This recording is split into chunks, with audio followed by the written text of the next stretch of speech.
Okay, what is it? So you have to find the slope in 3 ways.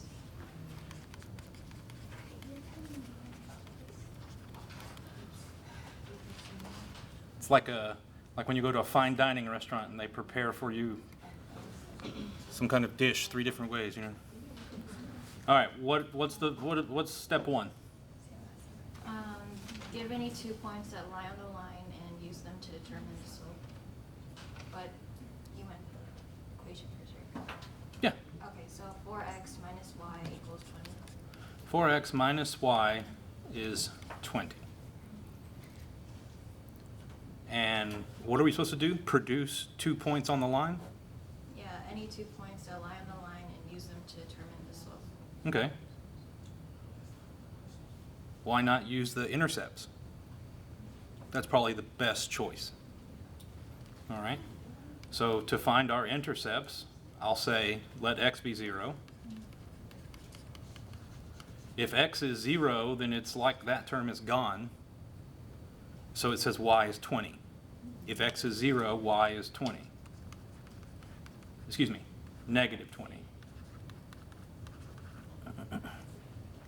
Okay. And then we switch it and say let y be 0. If y is 0, then it's like this is gone. So 4x is 20. That's just where x is 5, right? So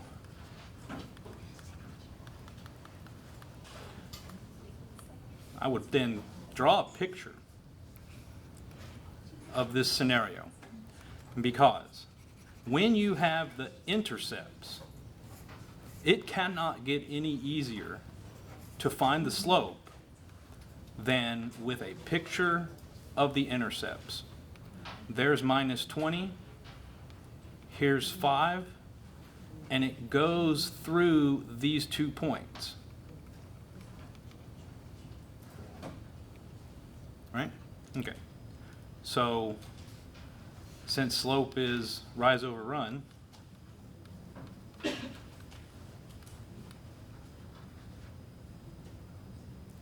what's my rise? 4. Not 4. Not 4. Starting from the point that's on the furthest left, and it's a rise of 20, and the run is 5. See how? Yeah. Yeah. So 20 over 5, and then that's where you get the 4. The slope is 4. Okay. So there. I guess that's one way. What's the next thing they ask for? Find the slope using the ordered pairs. Oh, I think that's the same thing.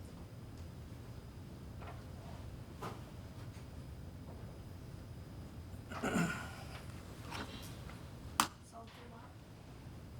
Oh yeah, solve for y. Okay, and then read off the slope from slope-intercept form? I would guess is what they have you do next. Hmm? Yeah, that's slope-intercept form.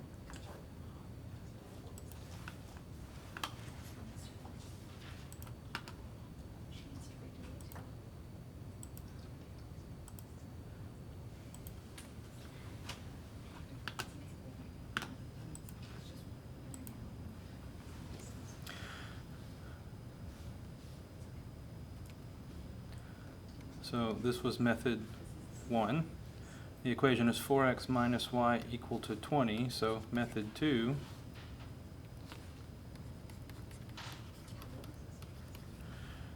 slope-intercept form means the same thing as to solve it for y. Okay, so I'll add y to both sides and subtract 20 on both sides. That should do it, because then those y's add up to 0, and this right here adds up to 0. So we'd have that y is 4x minus 20.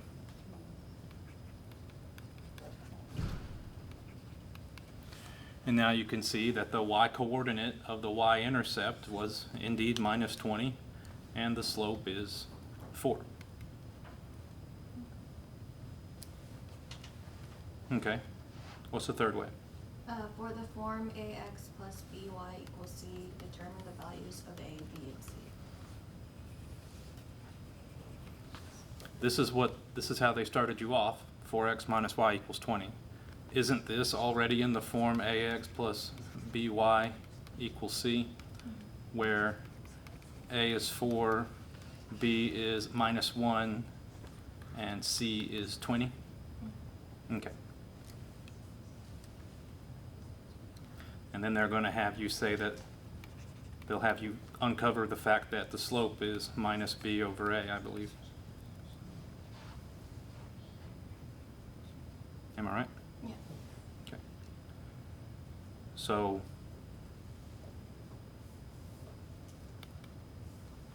I mean, if you want to see why that would have to be the case, just work on this general form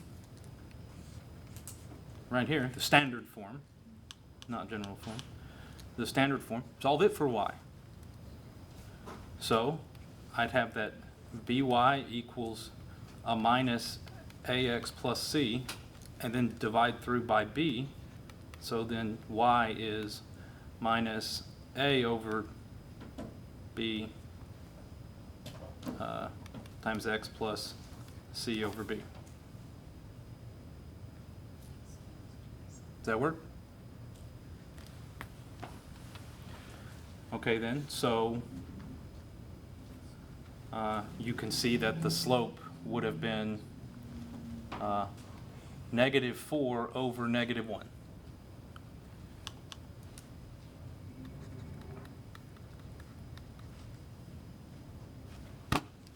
That's it. Yeah.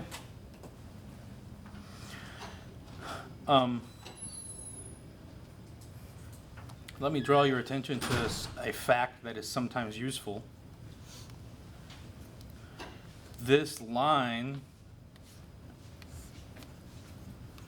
that we were just discussing had these as its intercepts.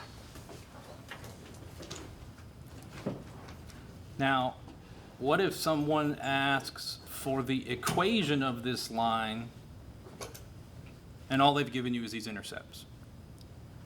You can write down the answer like that. Do you see how the 5 is on the x-axis? Do you see how the minus 20 is on the y-axis? And it's always equal to 1. This is the equation of that line. It must be. Because, look, if x was 5, then it would, if I'm considering this point right here, which has the ordered pair 5, 0, then that point must be on the line, because 5 over 5 plus 0 over minus 20 really does equal to 1. The equation is satisfied. Likewise, the other ordered pair, which is 0, minus 20, follows the same logic that you would have 0 over 5 plus minus 20 over minus 20, and sure enough, that comes out equal to 1 as well. And since you've verified that these 2 points satisfy that equation, and it only takes 2 points to define a line, then this must be the equation. It's just x over the place where it crosses the x-axis plus y over the place where it crosses the y-axis, and it's always 1 over here.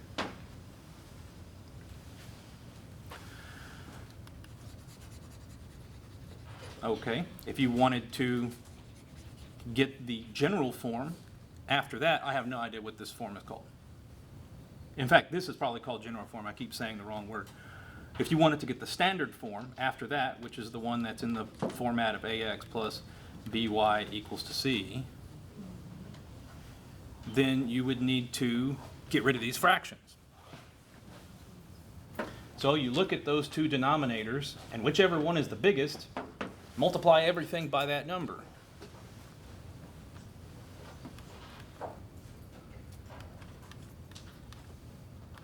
And when I multiply this term by minus 20, the minus 20 over minus 20 will just become a 1. And I'm at this stage. Now, what is a minus 20 over 5, really? Negative 4. So let's write that instead.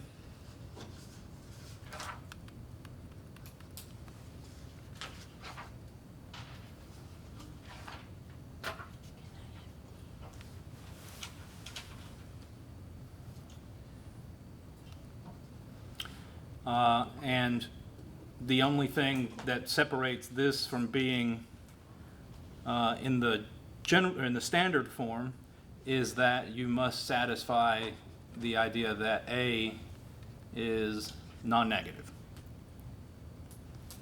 So multiply through by a negative 1, and you have your line, right?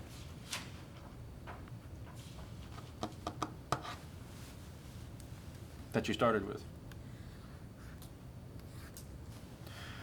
Any other questions? Yes. So one that confused me was, it was 5x plus 6y equals negative 15. And we had to solve for x and y. X was fine, but y was confusing for me. Because it came out to a fraction of 15, negative 15 over 6. Mm-hmm. And when we draw out, Let me ask you this. Why would you have to solve it for x?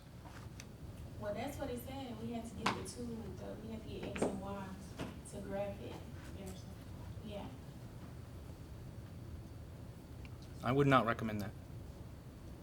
That's working way too hard. If I want to find the intercepts, is that really what the problem is? To find the intercepts?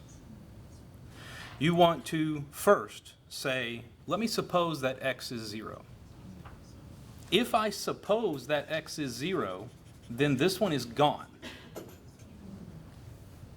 If x is 0, then it just says 6y equal to minus 15. If x is 0, then 6y is equal to minus 15. So y is that weird fraction, minus 15 over 6. And we can simplify that because 15 is 3 times 5, and 6 is 3 times 2.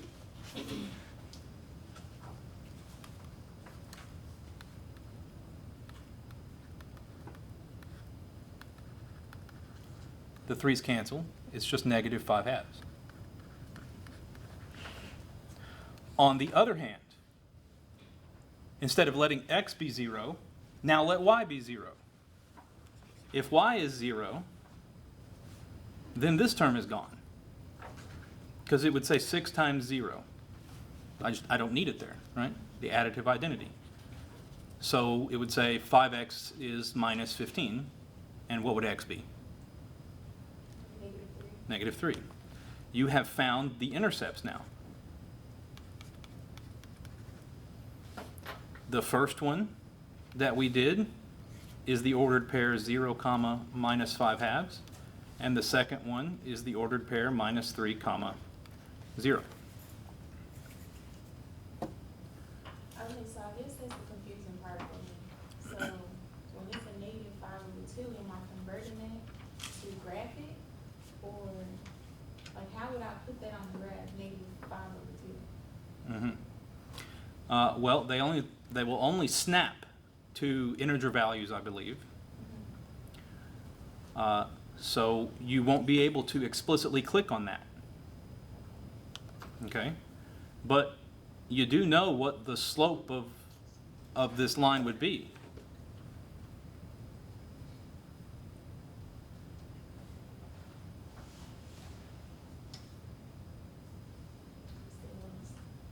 You still lost? How would I find the slope of this line in any in any way that you can do it. We just did 3 different ways a minute ago.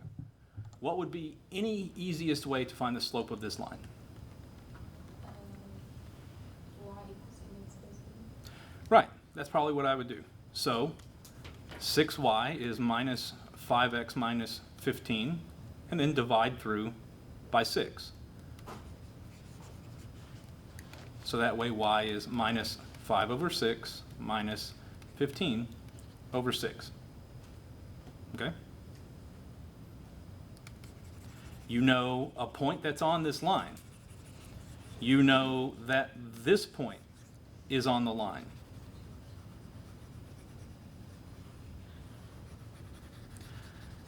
With the idea that the slope is minus 5 over 6,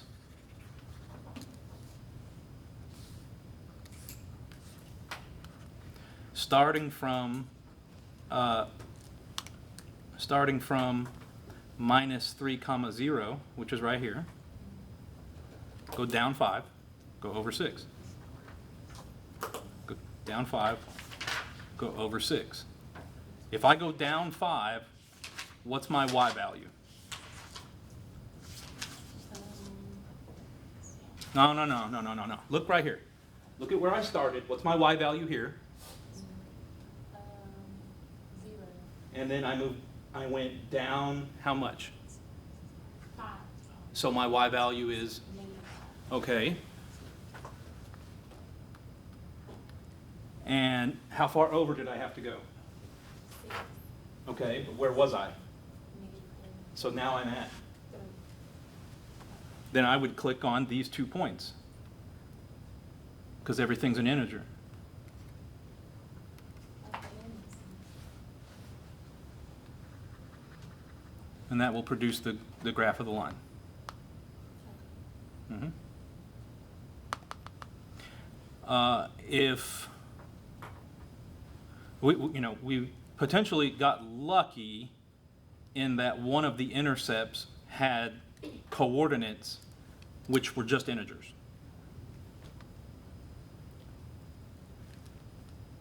If that hadn't happened,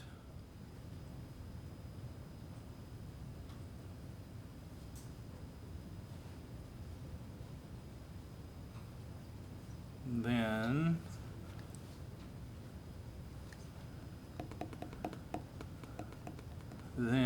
I would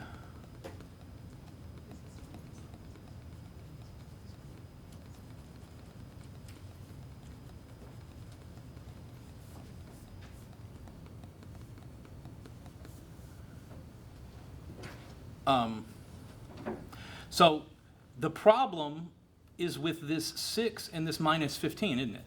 That's what's causing all the fractions everywhere. However, the 5 and the 15 has factors of 5. 15 is 3 times 5. So I can produce integer coordinates on this line all day long by choosing any integer I want at all and put it here. When I put that integer there, I can then, can I really? Ooh, I have to be careful.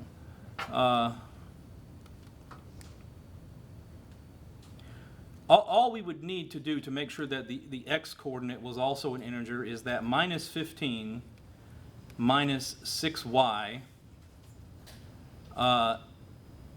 needs to be divisible by 5.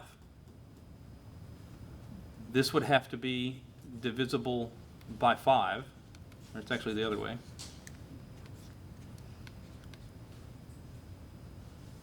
So then a number like y being 5 would work, because 5 times 6 is 30, and minus 15 minus 30 is minus 45, which is divisible by 5. A number like 1 won't work, because minus 6 minus 15 is not divisible by 5. Yes, it's elaborate. I'm sorry, I didn't write it. But you have multiple, I think, unlimited attempts on the quiz, right? So you could take advantage of that. You could, so like I was saying, if y was 5,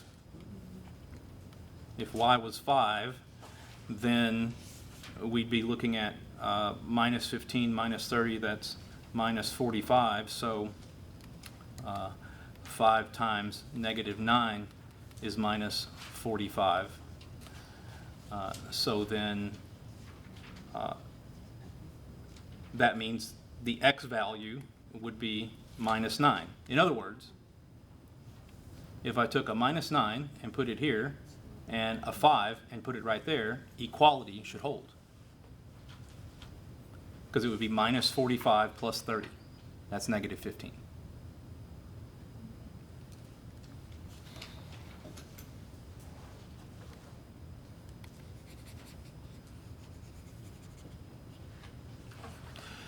But since you lucked out and got a point that you can click on, always just find the slope like you did. By solving for y, you can read off what the slope is, and then just go up and over, or down and over if it's negative. Anything else? What are the rules with the inequalities and the less than or greater than sign and then others flipping? Like with the negatives and Mhm. multiplying? I just want to clarify that.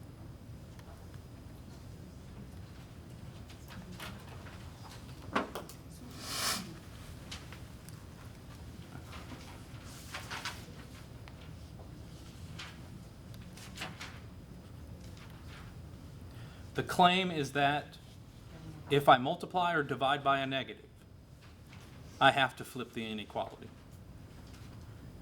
So for me to solve this inequality here, I'd be dividing by minus 1 or multiplying by minus 1, same difference. Okay, that will get rid of the negatives over here, but the inequality would need to point the other way. It says that x is bigger than the number negative 10, so it's this region. Okay. Now,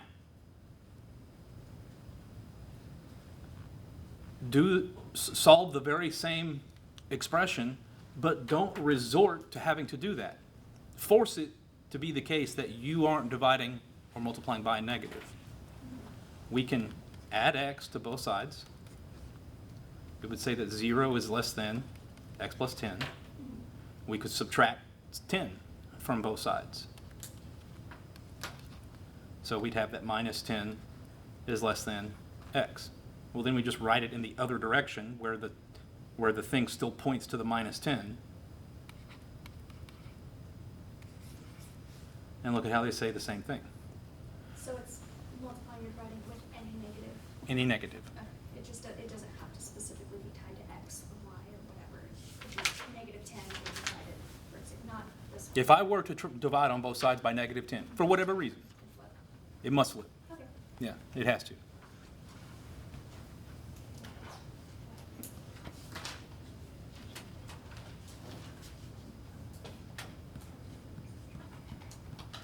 Anything else? Can you go over the points that were decimal, or sorry, fractions, if you will? It was question 12. You want the numbers? Yeah. Negative 2/7 as the x1. And then y1 is 9/14. And then the next point given is 5/14 is your x2, and your y2 is negative 9/7.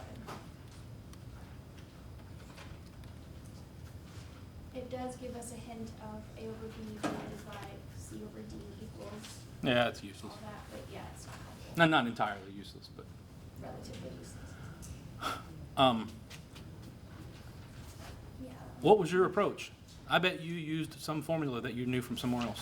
I actually tried to use the hint formula they gave us, but this But one- that hint formula is banking on you having used the formula that calculates the slope. Yeah. Hence your language of x2, y2, and all this. Yeah, I vaguely remember that. I don't know. What if we drew a picture? Okay, let's try it. Draw all the photos. Let's see what happens. I never go wrong with a picture. Even though they're fractions, I would still easily know if one was bigger than the other, or if it's negative or positive. So here is minus 2 over 7. And then 9 over 14, we'll say, is right here. Okay. And then 5 over 14, well, that's a positive number, so there's that. And minus 9 over 7 would have to be down here. And so it's like that point. I had better get a negative slope after I calculate this thing, right? Because it goes downhill. All right. Can you, after this question, will you just briefly highlight the rules and like what makes it downhill and uphill when Yeah, you yeah, actually yeah. do that? But in a minute. Sidebar. Now, I claim that we would be able to easily see how far apart these numbers are if they all had the same denominator. Minus 2 over 7, multiply it by 1, which we can totally do, but in the form of 2 over 2, because that would leave you with a denominator of 14. Then this must be minus 4 over 14. So then these two guys both have the same denominator. Okay. Same thing is going to apply for this other one. I'll multiply it by 2 over 2, which is just 1. And so it would say minus 18 over 14. Everybody has the same denominator now. So this point, with its x value, I would have to go 4 units, where a unit is 1/14. I go 4 units of a 14th, and then I go 5 more units of a 14th. That's a total of 9 units of 14th. 9 over 14. This is the run. Yeah, brilliant. The rise, it's got to go down, right? So you would be going from 9 over 14 to minus 18 over 14. So how much does that numerator change? How much does the numerator change? Negative 3, I guess. Mm-mm. Go down 9, Well, yeah, and then go down how much more? another 18. So that's a grand total of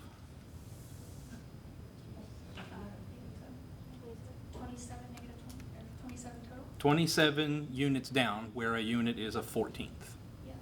Minus 27 over 14. I have my rise, I have my run. Okay. Now it should be rise over run is my slope. Okay. The 14s cancel because if you prefer, you can either use that silly hint, but it's probably smarter to say that really all you're looking at is 1 over 14 over 1 over 14 times minus 27 over 9. So it's being multiplied by 1. And minus 27 over 9, you know. Or I hope so. The 27 is 3 times 9, right? So this is, There you go, negative 3. Makes a lot of sense. so that's just withdrawing a picture with these unfortunate points.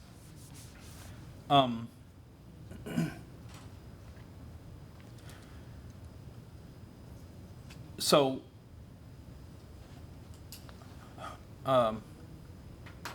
if I'm talking about a line that goes through these 2 points,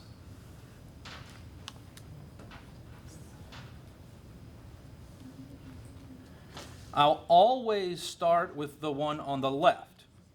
Always. You read from left to right in a book in English. Let's do the same thing here. So starting with the one on the left, how can I navigate my way over to the other point only moving vertically or horizontally from starting from here? Well, we can go down. So the rise would be a negative number, and then I'd have to run positive. The run will always be positive if you start on the left. And since I read from left to right, I would say that this goes downhill. Right?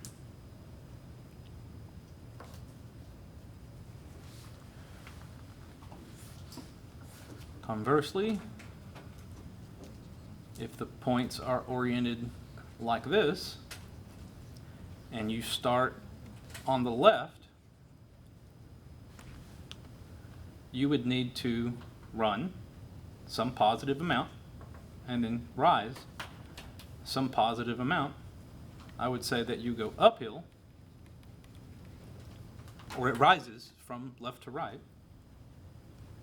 And then the words up and down would correspond to the sign of the slope, because here the slope is positive because it's the quotient of 2 positive numbers.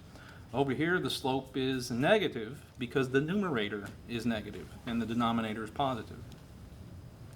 So slope is negative, it's going downhill. Slope is positive, it's going uphill.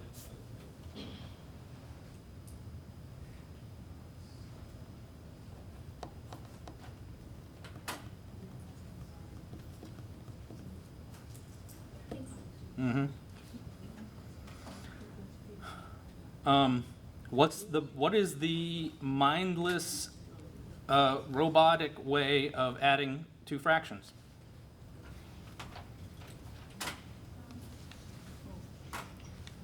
Adding, it would be the numerator of the first one and denominator multiplied by the denominator of the second, Mm-hmm. plus the numerator of the second times the denominator of the first, Mm-hmm. flipped however you want it, and then the sum of that divided by the 2 denominators multiplied together. Very good. So let's try our hand at applying that here with that formula for slope. Because when we are finding the slope here, all we're doing is calculating the lengths of these legs of this triangle. You can see my triangle. And the lengths of these legs is always just this one minus that one. And this one minus that one. So what you can do is just say to yourself, all right, literally when I'm looking at my paper, this one's on the right-hand side. So since that one's on the right-hand side, that's the one where I'll get my numbers from first.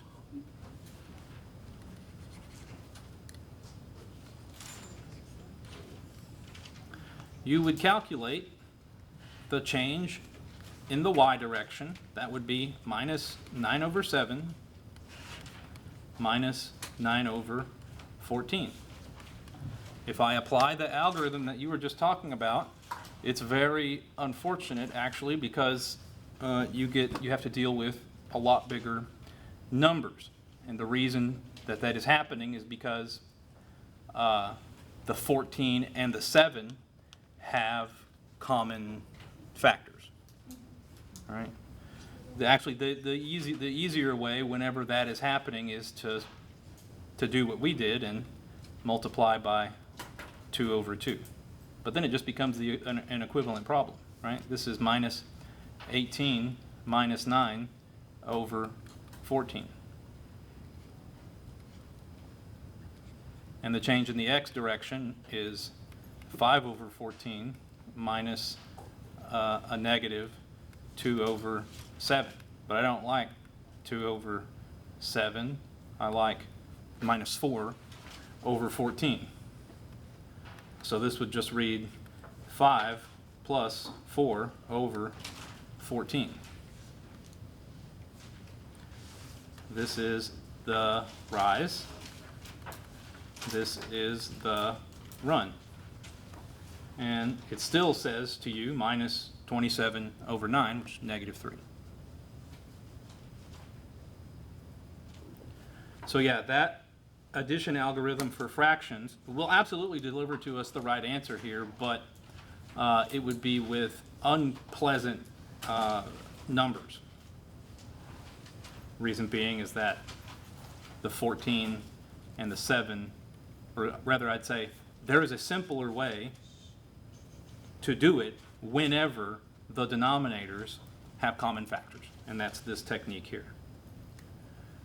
All right, what else is there?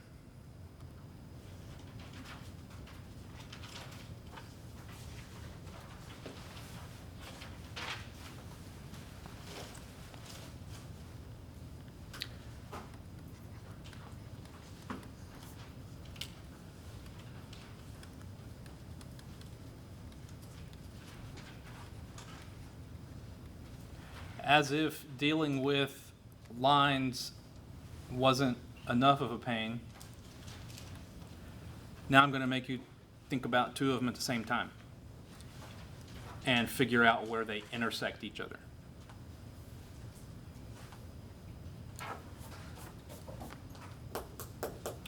In the coordinate plane, here's my coordinate plane, yikes.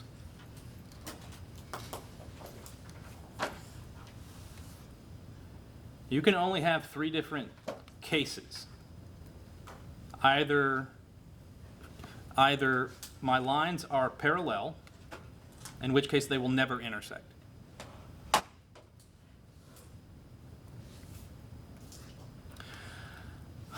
If they are not parallel, then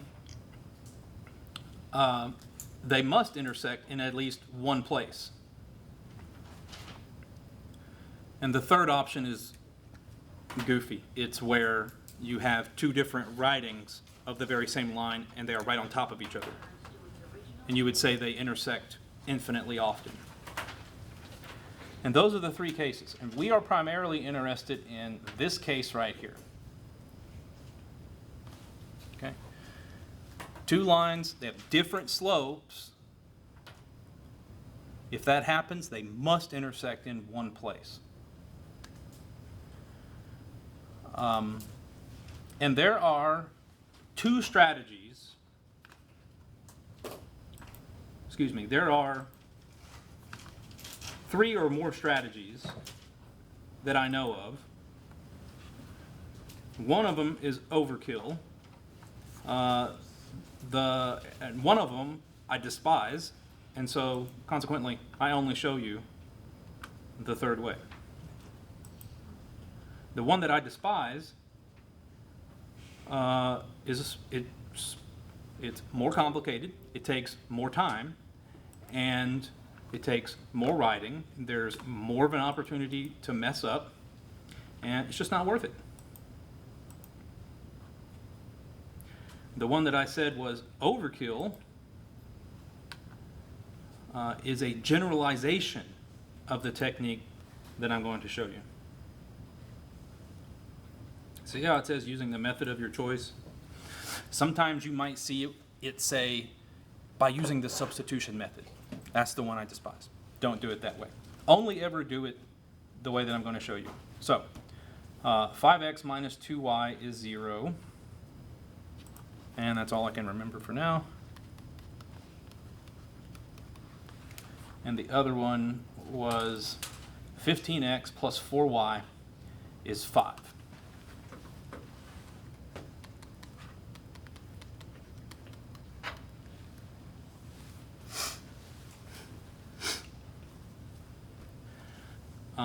These lines are just objects.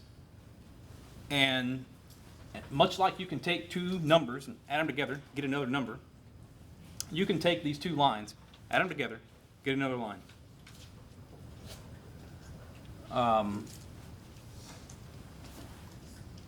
See what would happen. So here I go. I'm just going to add these things together. I want you to always just be adding them together. So it would say 20x plus 2y equals to 5. It's another line, right? You can add these lines together, and then it will produce a new line. It's what you would call, it forms what's called a vector space, and it's closed. It's closed because it gives you another one of the things that you were adding. Now, what we would like to do instead of just adding them the way they came is let's, at the end of the day, they are still equations. So I can multiply on both sides by the same number, and it would still be true. This would still be true. So why don't we judiciously choose a number to multiply by on both sides so that when we add them together, either the x term is gone or the y term is gone.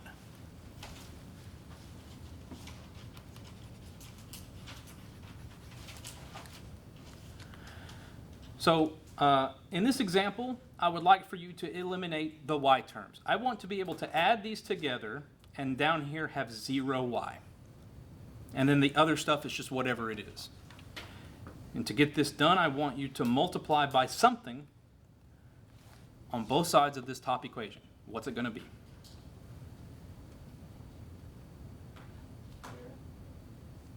Well, if I multiply by 0, it just decimates everything. So that would be the one number you can't multiply by. Even if I did multiply by 0, then it would just say 0x minus 0y equals 0, and I would still have a 4y down here. Positive 2. If I multiply everything on that top row by positive 2, then it would say 10x minus 4y equals 2 times 0, which is 0. But the key observation is that this one would be a minus 4y, and minus 4y plus 4y is 0y. Okay? So let's rewrite it. It's going to be 10x minus 4y equals to 2 times 0, which is 0. And the other one was 15x plus 4y equals to 5. It's the same two lines. Multiplying by that 2 didn't make it become a different line. Now we'll add them together. We get 25x plus 0y equals to 5. Why would we do this? Well, if we can eliminate that variable y, we'll have an equation that has just one variable, right? The line that we get down here is would either be a horizontal line or a vertical line. It doesn't have the other variable, right? So this will wind up being x equals to 1/5. It's the vertical line that goes through the point 1/5 for any y value. So we have found now that x would be 5 over 25, which is 1/5.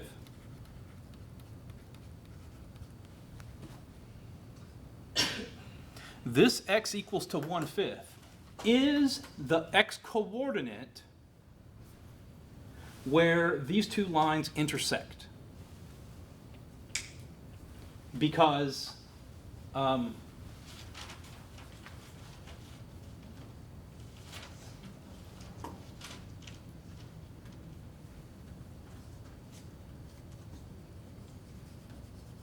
well, it just is. You wouldn't, and the reason being would be that if you substitute it back in to both equations, they'll each yield the same result. That's why it has to go through both of them at the same time. All you need to do is pick one of them. Pick whichever one looks the easiest and put the x equal 1/5 back into that equation. I think the top one looks the easiest, so I'll say 5 times x minus 2y equals 0. And that x is 1/5.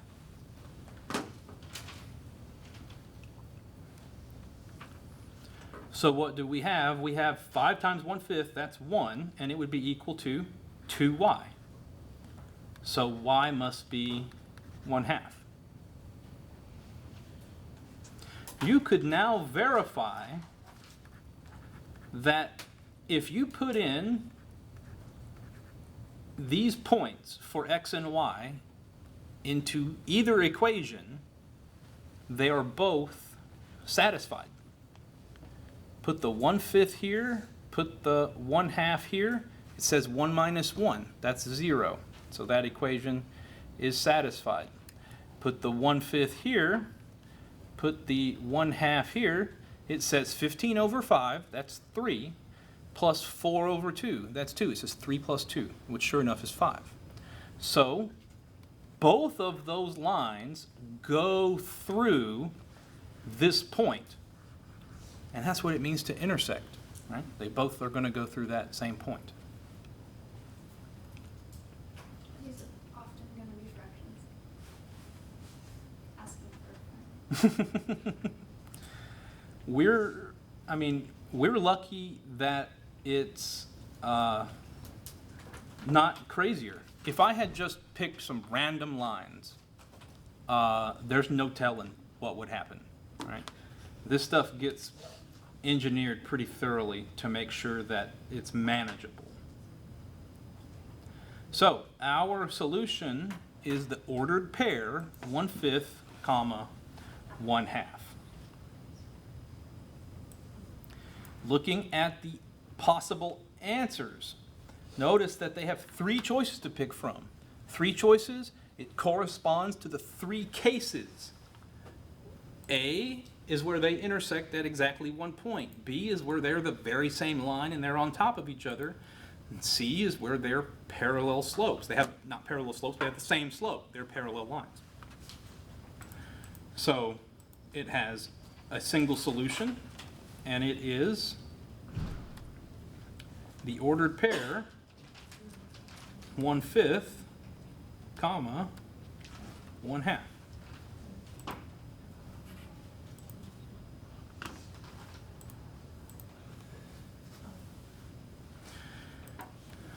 This strategy that we're using is called,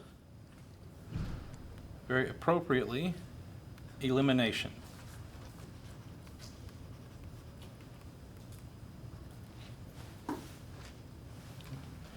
And it is a precursor to the completely all grown up technique that uses linear algebra, which you should pray you never have to look at. So this technique is called elimination. It's usually not promoted as, so if you went to the help me solve this, you won't find this strategy there. They'll be using substitution, which is a pain. You would have to take one of these equations, whichever one, solve it for one of the variables. Like in this case, maybe you solve it for x. So x would be equal to 2/5 y. Then you take that 2/5 y and you have to put it right there. And then crunch, crunch, crunch, and you can solve for y. And you would be lucky doing a substitution with this one because it was set equal to 0. And being set equal to 0 like that means that the equation is a line through the origin. Its x and y intercepts are 0, and you don't have, if you tried to solve this other one for x, then you would end up with a sum on the other side.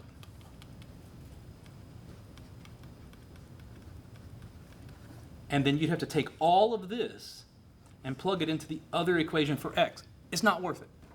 That's substitution. Questions? Do you mind going to the previous page for a second? Yeah.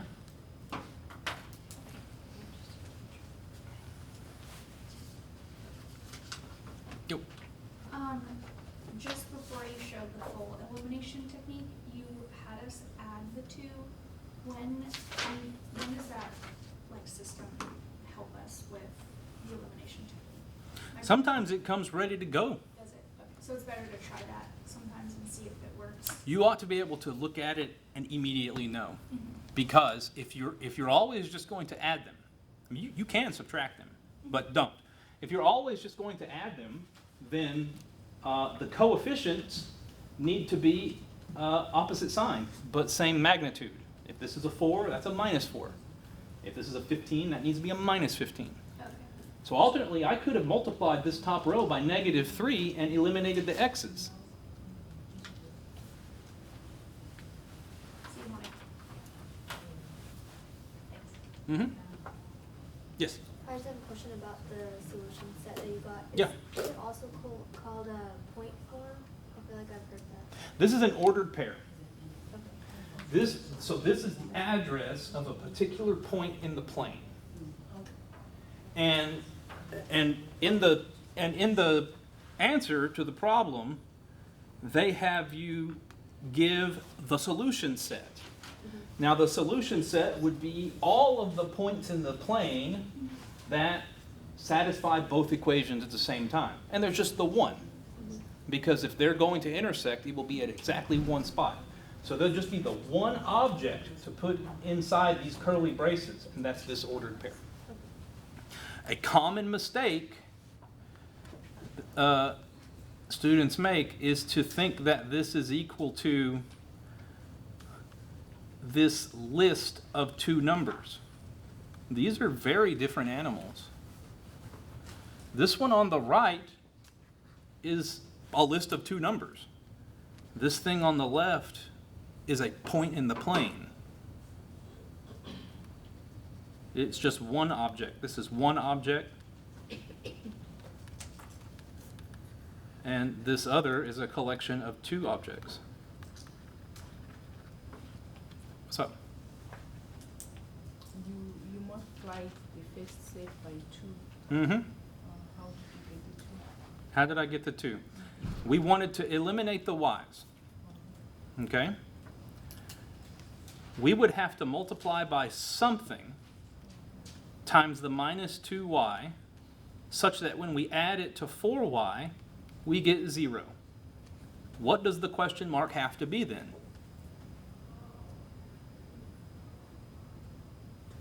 It must be 2. And that's how it was chosen. What if I instead wanted to eliminate the x's? I would be looking for some number times the 5x such that when I added it to the 15x, I get 0.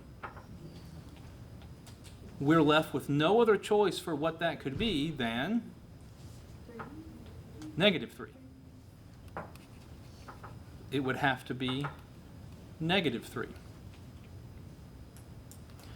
And you could, in fact, you could find the y value of where they intersect. You could find this y coordinate by just doing elimination on the x's this time. So if I'm going to multiply that top row by -3, then I would have the system minus 15x plus 6y equals to 0, and the other line would still be unchanged, 15x plus 4y equals to 5, and when I add them together, you get 10y equals to 5. So y is 5 over 10, which is 1/2.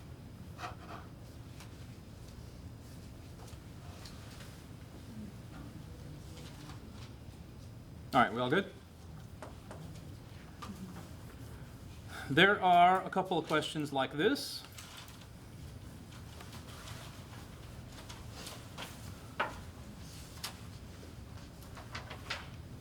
What would be the smartest manipulation to make this thing eliminate when we add them together?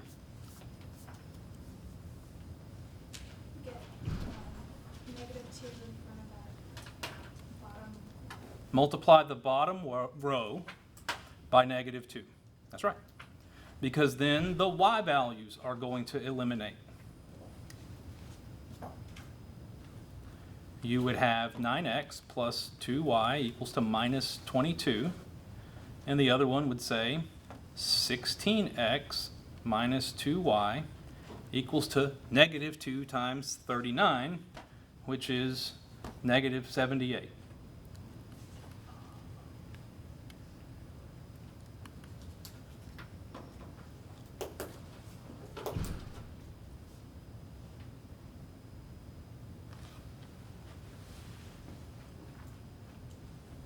Why did we use the negative 2, Rose? This is what I'm trying to figure out. It's because I was just looking at mine. Why confusing? Yeah, that's the question I'm trying. It will cancel out the y. Sure enough. Look at what happens when I do. So do you agree with this bottom row? I've multiplied everything by minus 2. Can you, do you verify that I've done it right?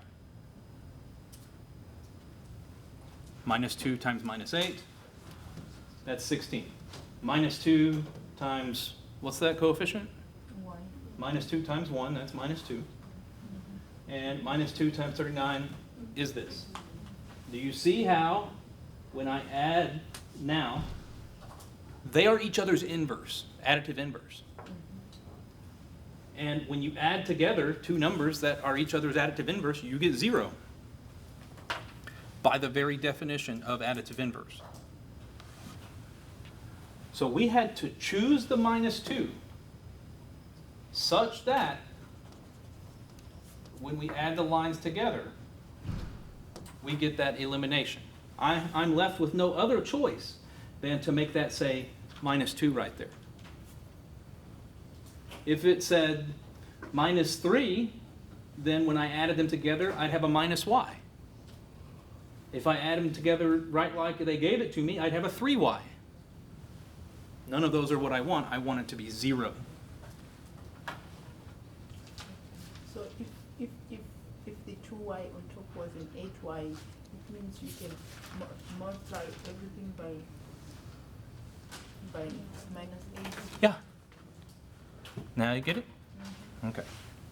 And what if this up here was a 6y, but this down here was a 2y?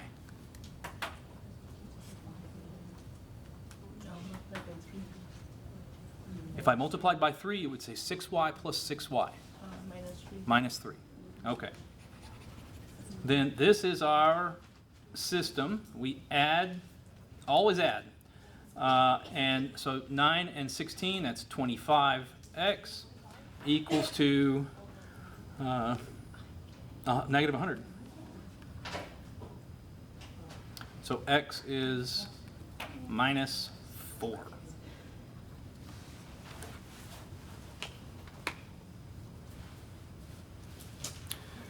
I think it would be pretty easy to take that minus 4 and put it into the bottom equation. Why? Because there is no coefficient on the y. I'm gonna be looking at minus 8 times x, which is minus 4, plus y equal to 39. It's nearly solved. I don't have to divide by anything. So 4 times 8 is 32. Y must be 39 minus 32. And then my ordered pair where these intersect is minus 4, comma 7.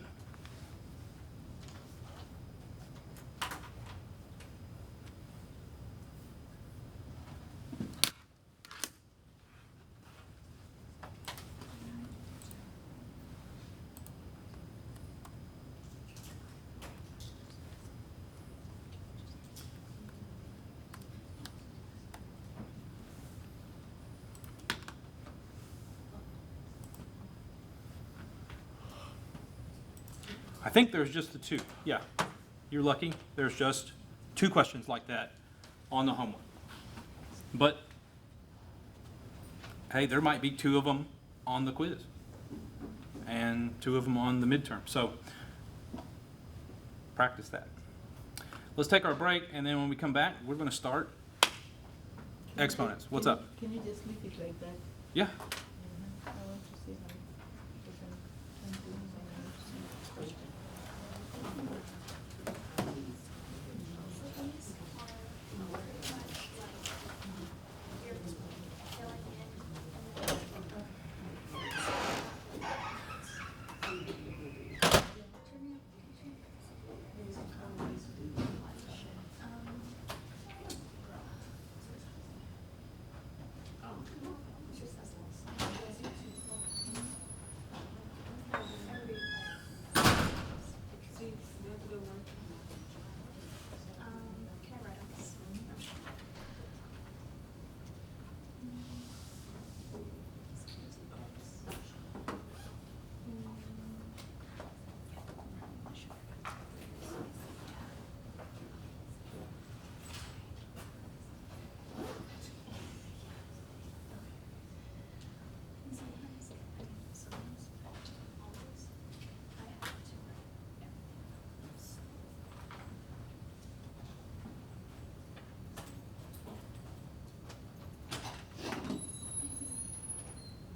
I will say if you struggle with the first week, it's gonna be really hard.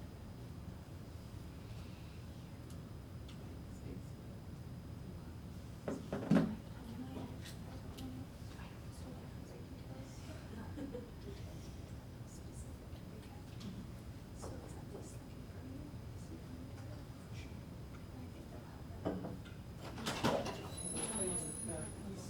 I think they'll have that. X minus y. Yes, this will move. How many this So one? whatever they give you, this is also, this is just that. Okay, so this one is X. So we might, forget we know. So 0 is X, okay, so minus 0 minus 3.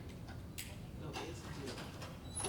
So this one is kind of, so look at how X and Y Yes, are on the X minus same, Y, yeah. right? So you're gonna have to add or subtract whatever it is to get to the other side. So honestly, see how flat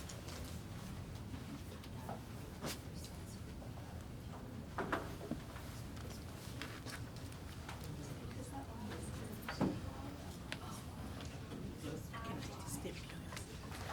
Like, this is my number 2. Mm-hmm. 8x plus 8y equals minus 24. And then I had to multiply by minus 8 to get the y. Mm-hmm. So 8x plus 8y and here minus. So here I get 48x. And then if I divide, I get minus 8. So my x will be minus 8. And then on the y,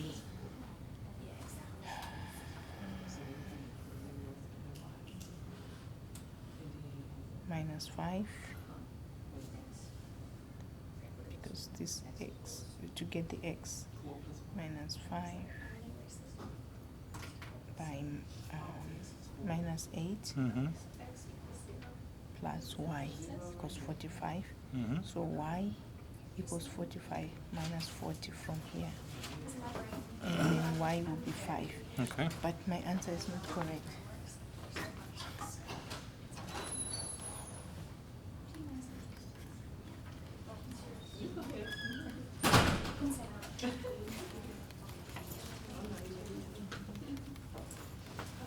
Like this, right? Mm-hmm. And you are saying we want to multiply all of this by minus 8. Mm-hmm.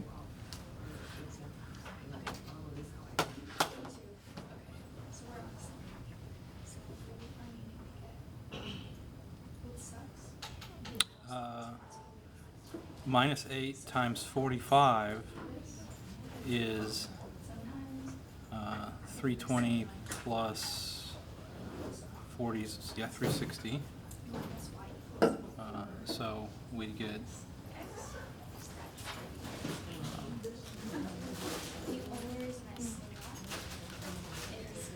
that is it's a negative, but just no. The only reason and down here you got minus 40x minus 8y is minus 360. Do we agree so far? Mm-hmm. Or this is positive 40. We don't agree. Now we do, right? Mm-hmm. Okay.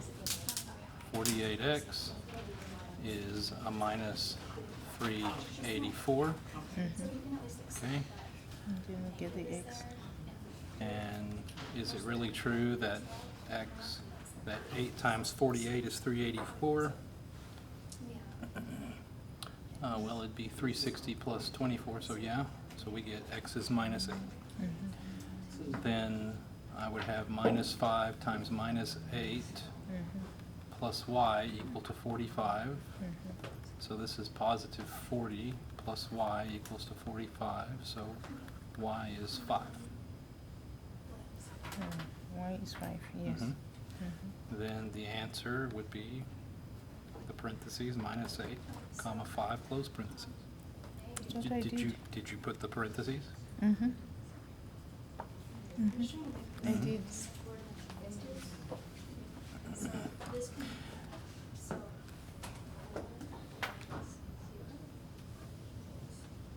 Are you sure? Yes. Minus 8. I'll rewrite it again. No. Bring it here.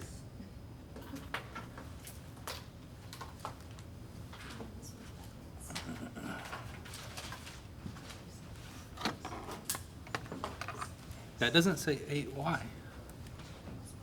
This isn't even the, are you sure that this is, I mean, that's a completely different problem. Yeah, No. why, yeah.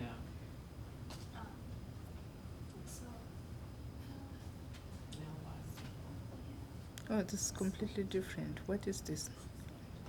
Don't know. Different problem. Okay? Back to the drawing board. All right. All right.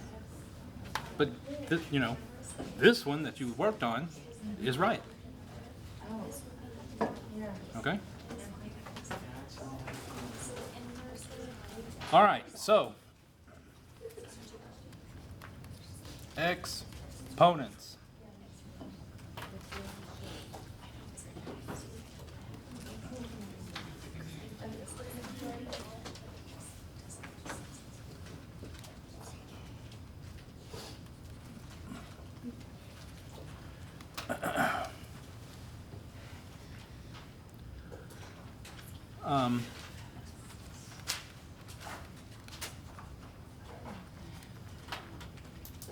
If this number n is non-negative, bigger than 0 and positive, and it's an integer,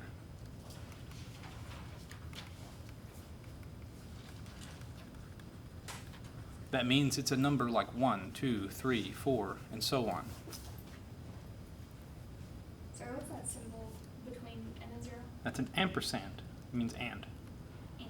hmm You can find it as Shift 7 on your keyboard. Ampersand? Huh. And like it. And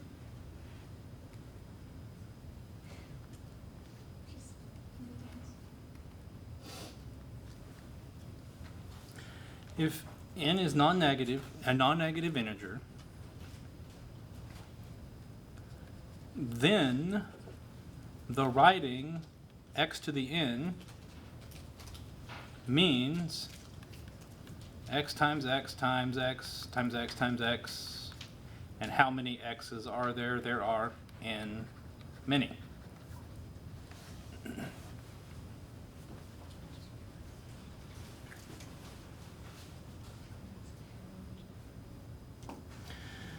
The exponent has a more elaborate definition whenever n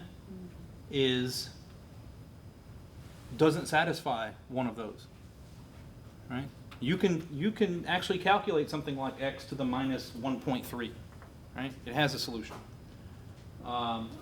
But for now, in the very beginning, let's only take n to be a non-negative integer. Then, if it does have a non-negative integer, it would have this as its definition. It would coincide with the idea of just being a repeated multiplication, even though it's more nuanced than that for n's that don't satisfy one of those criteria. Okay? You will need this definition on the discussion board.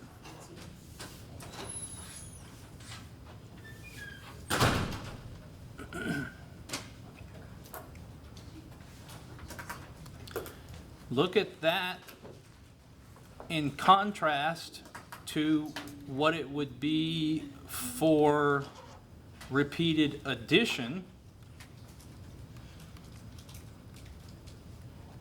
If I wanted to talk about x plus x plus x plus x and be talking about n many of these x's, what would this be over here? What would be the consolidated writing of that?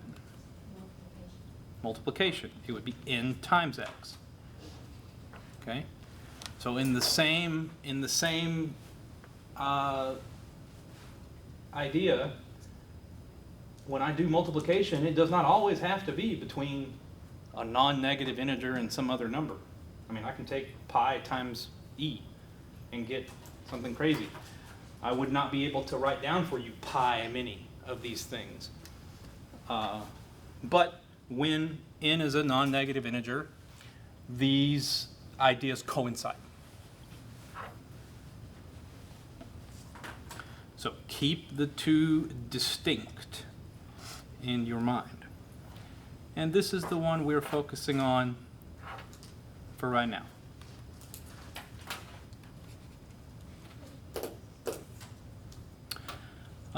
There are a bunch of properties of exponents that we can figure out just from this simple fact.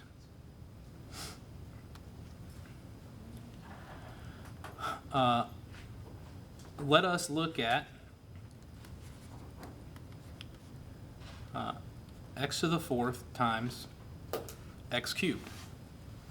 You may have seen a rule about how to do this if you ever took algebra before. Surely, if you took algebra before, you would have discussed how to simplify this into to be x to some power. Take that rule in your mind and set it over here and don't look at it.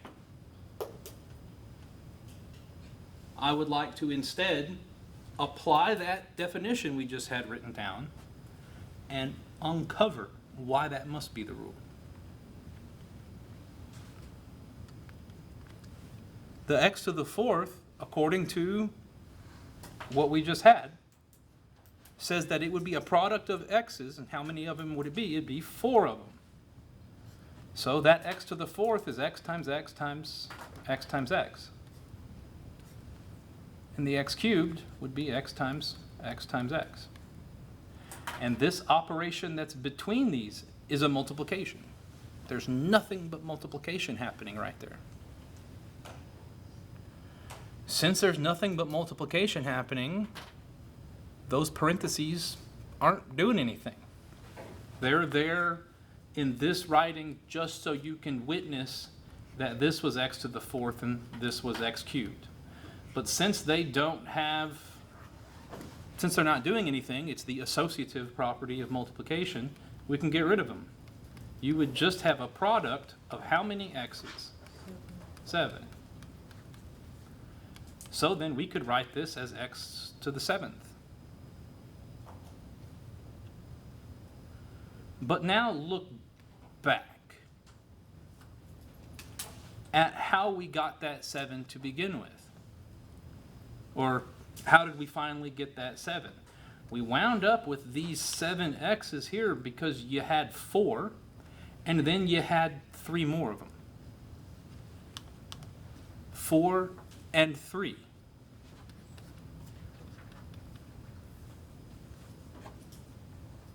Four and 3 is 7.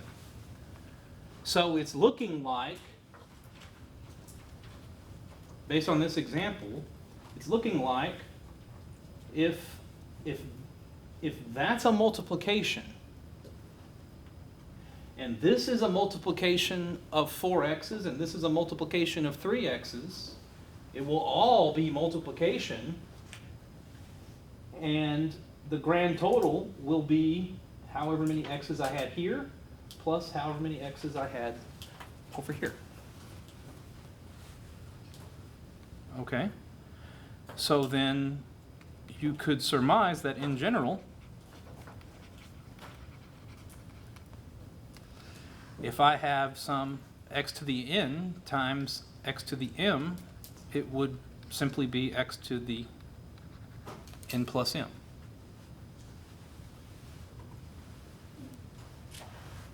you'll be asked a similar question on the discussion board. And if you want full credit, you will need to make an argument like this. I beg of you, please do not tell me in the discussion board that the reason it is 7 is because you knew this rule. That drives me up the wall.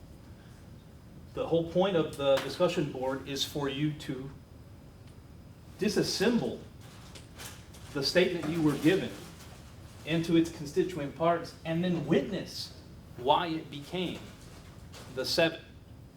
And then ask yourself, well, where does 7 come from in terms of 4 and 3? It's 4 plus 3.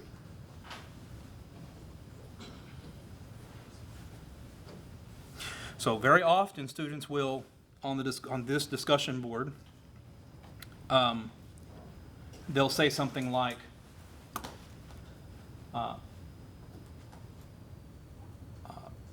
when the two terms are being multiplied, we just add the exponents, and that's why it's 7. Well, that's circular reasoning. You're telling me that the reason we have this rule is because we have this rule. That's not going to work. You have to demonstrate why that rule must be true without appealing to it. And that's what we've done here. Okay? So that's one of the types of questions that you'll be asked on the discussion. The other situation posed is if it says something like this.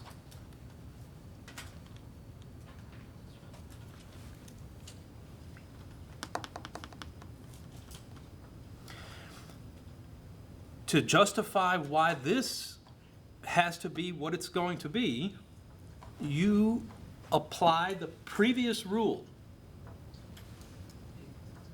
We just learned that when you have the x to some exponent,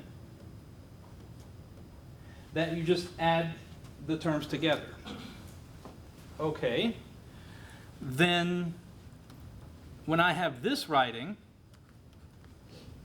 it's really just saying x to the 4th times x to the 4th times x to the 4th. Because how many x to the 4ths should I have? I should have 3 x to the 4ths.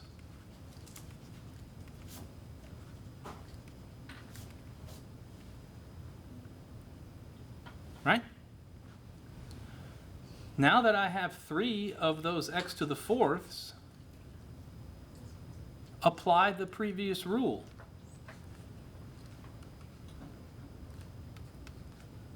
Consider just the first 2, because your previous rule only worked for a pair of them. And according to that previous rule, how would this right here simplify? X to the 8. X to the 8, because it's x to the 4 plus 4. Then you would now have x to the 8 times x to the 4. And you apply that rule again. And what does it say? Evidently, there were 12 x's being multiplied. Well, then you look all the way back and try and understand. How did the 12 come out of a 4 and a 3? It definitely ain't 4 plus 3. 4 times 3. So this 12 came from the product of 4 and 3. And we have uncovered the other famous rule. So that in general,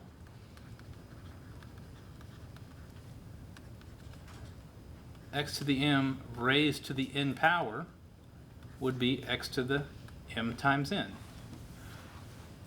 Too often the argument from a student will be, well, when you have the parentheses, you multiply the exponents.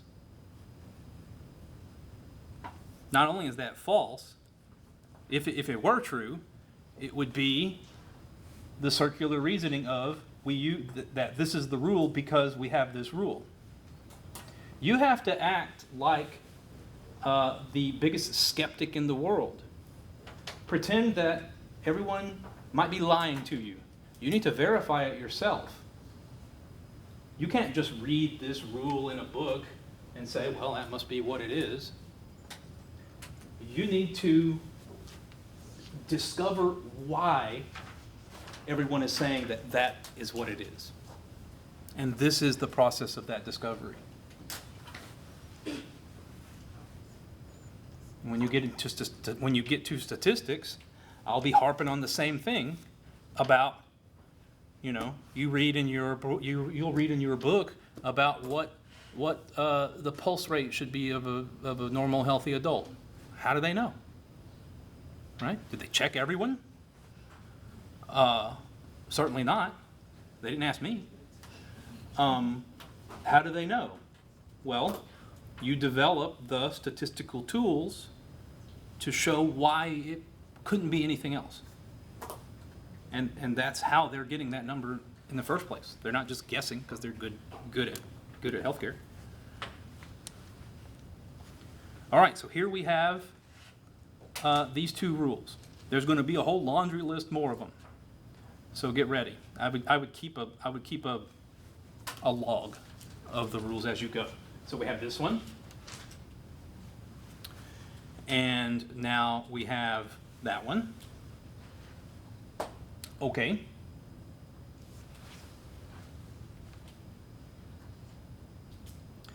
The parentheses trick won't work because what if I wrote this like that? Well, then it's got parentheses.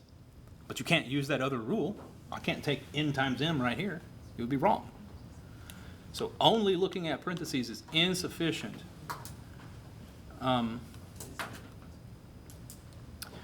Up next would be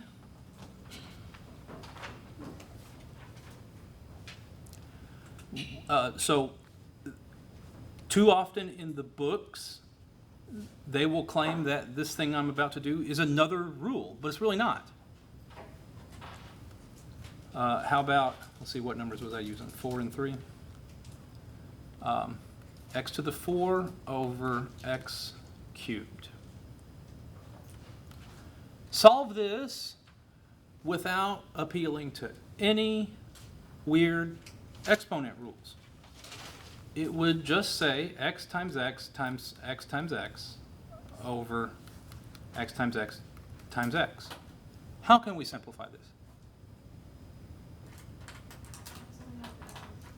Huh? Yeah. This is saying x times 1.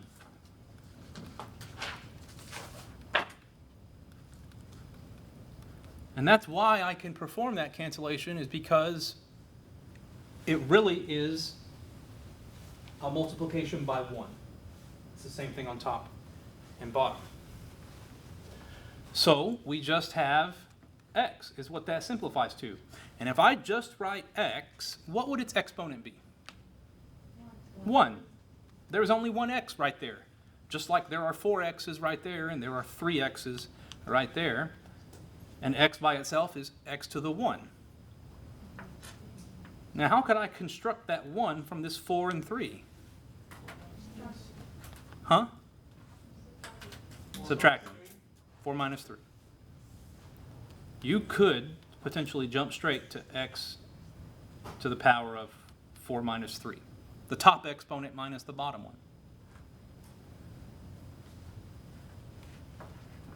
So that in general, x to the m over x to the n is x to the m minus n. Now we'll see in a moment why this is identical to our first rule.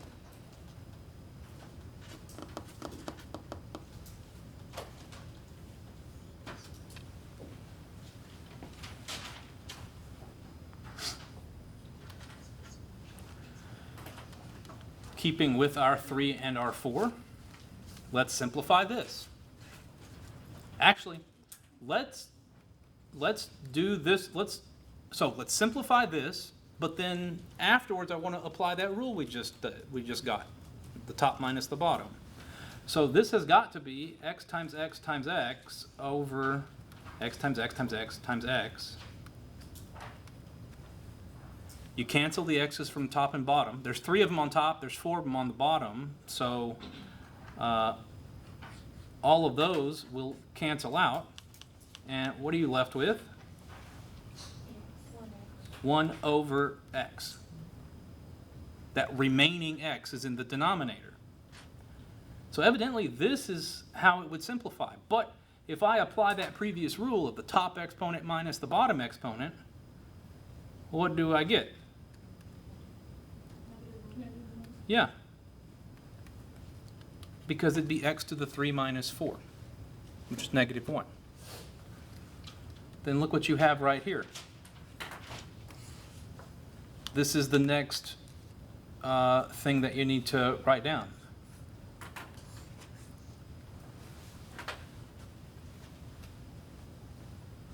It says that, so what does this say to me? It says this. It says that if I have, it says that if I want to move a term to the other side of the division bar, just change the sign of the exponent. That's what it's doing. Because this expression right here is exactly that. Because the x to the minus 1 is always over divided by 1. I can divide by 1 whenever I want. It won't change it. So this is telling you, if I would like, for whatever reason, to move this whole dude to the other side of the division bar, that it will be equivalent so long as I change the sign of the exponent. Very handy property.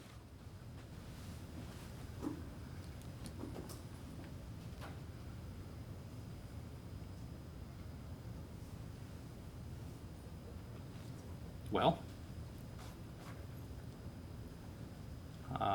then if we circle back and look at x to the 4 over x cubed, this is really just x to the 4th times 1 over x cubed. And if I move that x cubed, I want to move that x cubed to the other side of the division bar now. It would say x to the 4th times x to the minus 3. Ooh, there's a negative exponent. Well, totally fine. Add them together. That's the same answer we got before. We're adding a 4 and a negative 3. That rule of top minus the bottom is the same thing as realizing that you could move it from the denominator to the numerator, change the sign of the exponent, and when you add them together, the minus symbol's already there. So there's really not a strict need for that rule of the top minus the bottom, because it turns out it's the same thing as the addition rule.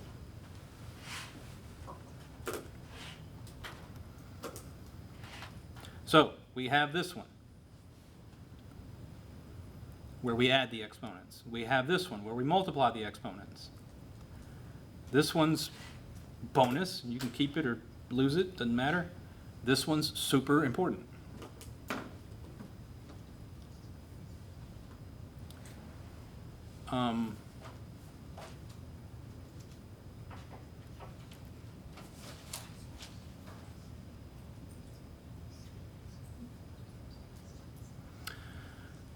Let me tell you that if you have, so be careful not to make this mistake. These are not equivalent.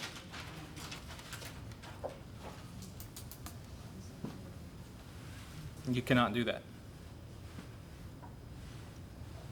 I mean, you could do that, but you'll be wrong.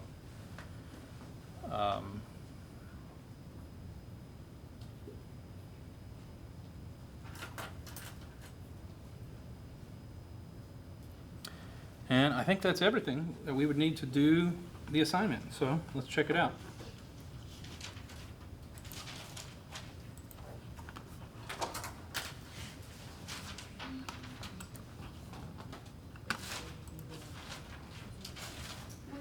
With that, is it, what would that, like that is just not even an equation? What if n is on the other side? Like what is? What do you mean other side? of the parentheses. I'm just trying to make it make sense in my head. So, Oh, sorry, it's because the variables are different, right? mm-mm. But This, the distributive property would work with exponents for these. mm-mm. So the distributive property is probably what you were imagining. If it said n times a plus b, then yeah, that's distribution. Because distribution is describing how multiplication and addition are going to interact. But, It won't work with exponents. oh no. I guess I needed to hear it. Yeah, there is something analogous. You can expand out what this would say, but it's very complicated. It would be using something called the binomial theorem. And, oh, okay, so here, let me tell you what is true. So this right here is not true because of the plus sign, but if it had said a times b to the n power, then yeah, that will work. A to the n times b to the n. Just the one side of it. Look at how it would work. This, if take n to be 2, for example, then it would say ab times ab if n were 2. Well, then you can just rearrange all this to say a times b times b. Oh, okay, I see. Okay? But that will not work when it's a sum. So if the exponent was going to have anything similar to a distribution, it would be across the multiplication, not across a sum. Okay.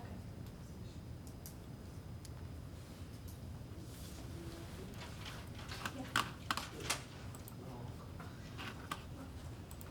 I hear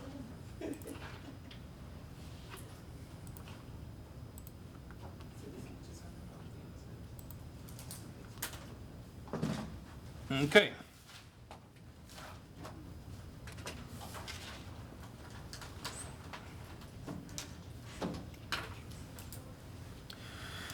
We have this quantity in parentheses, and then the whole thing is to the 4th power.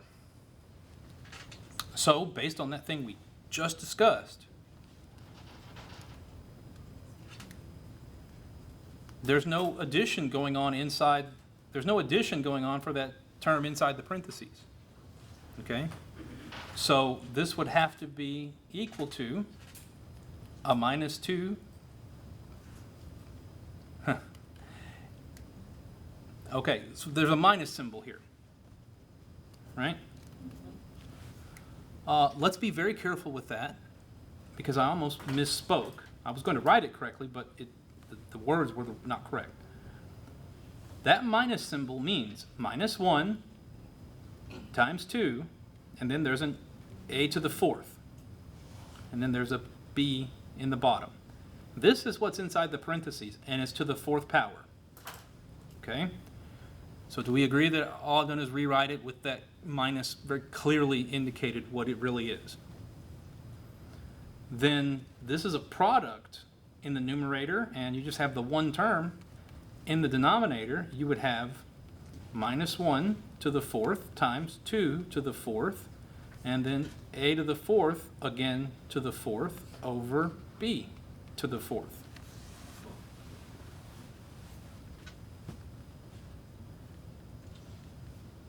Where did the one come from? Negative ones? Yeah, right. That's what this means. Like when you look at this, what number do you see? Okay. How would I construct a number 2, a negative 2? Yeah. It would have to be the positive 2 times negative 1.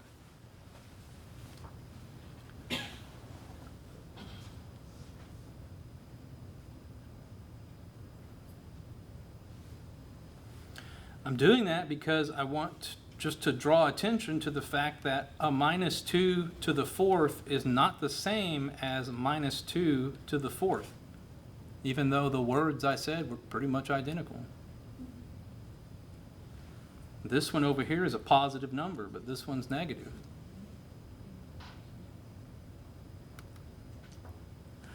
So I handled that minus symbol by pulling out that -1 explicitly. Now I can see that it's a -1 to the 4th power. 4 is even. So what's the sign of -1 to the 4th? Positive. Because you can form pairs. You can form 2 pairs. I have a pair of -1s and then another pair of -1s. That's a total of 4 -1s. So that's just a +1. That's a +1.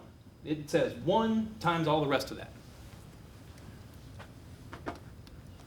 2 to the 4th, that's 16. A to the 4th, again to the 4th, is calculated by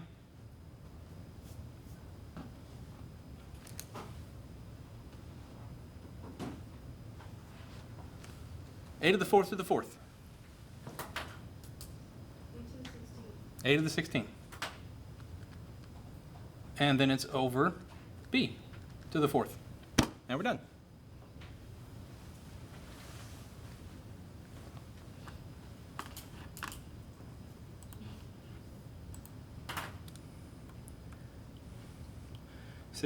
A to the 16th over B to the 4th. All right, you can write that exponent notation on your computer by using the caret symbol. Looks like this. It is shift 6.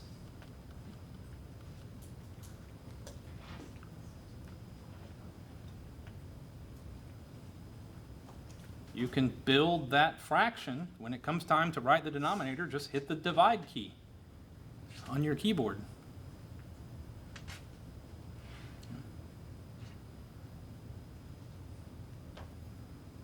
And it will start the denominator.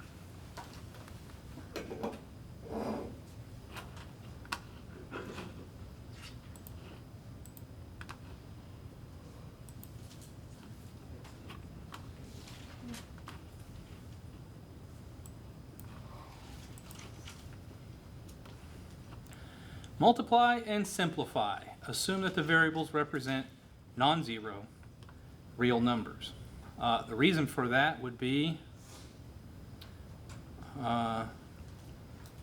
if x were 0, then we'd have a problem right here with these negative exponents, right?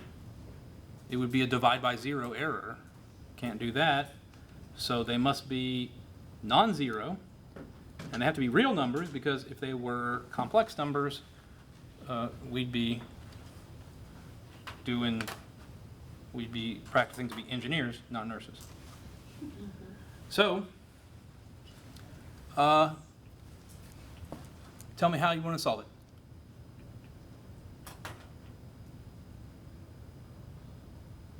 Take the x with the power of -2 and the x with the power of 7 first. Let me ask you this. If it just said x squared times x cubed, what would you do? Why would we do anything different here?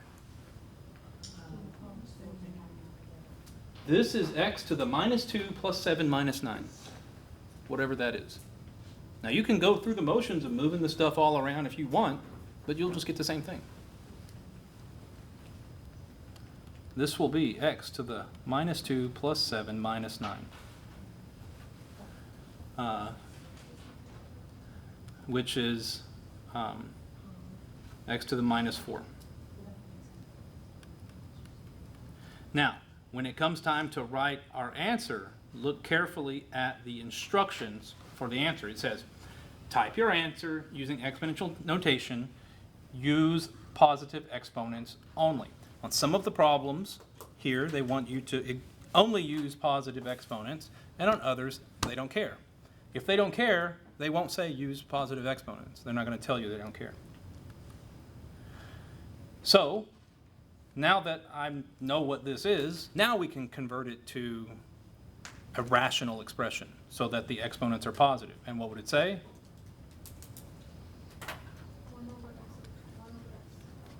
1 over x to the 4th.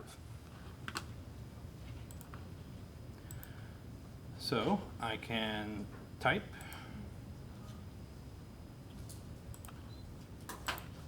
1 and then the divide key, x, shift 6, 4.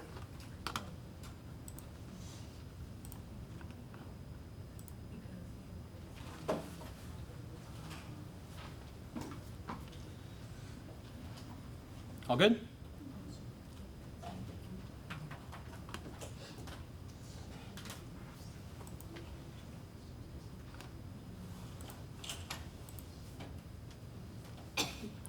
Simplify the expression.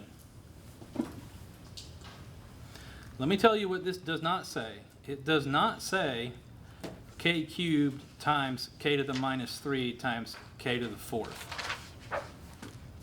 So make sure you're looking carefully at what is telling you. You have this term, you have this factor, I mean, raised to the minus 3 power. All right? There's not an extra k sitting there in the middle. So I would say we should probably handle this part first, and then it would be k to the something times k to the 4th. What is that something? Negative 9. This says k to the minus 9 times k to the 4th. Then you just add them together, the exponents, right? So it'd be k to the minus 9 plus 4, negative 5. Now here it does not say that we need to use positive exponents. So I am okay with typing k to the minus 5. It will work.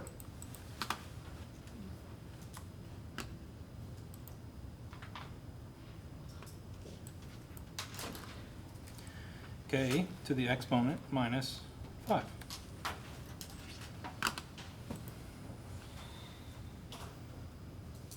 We good?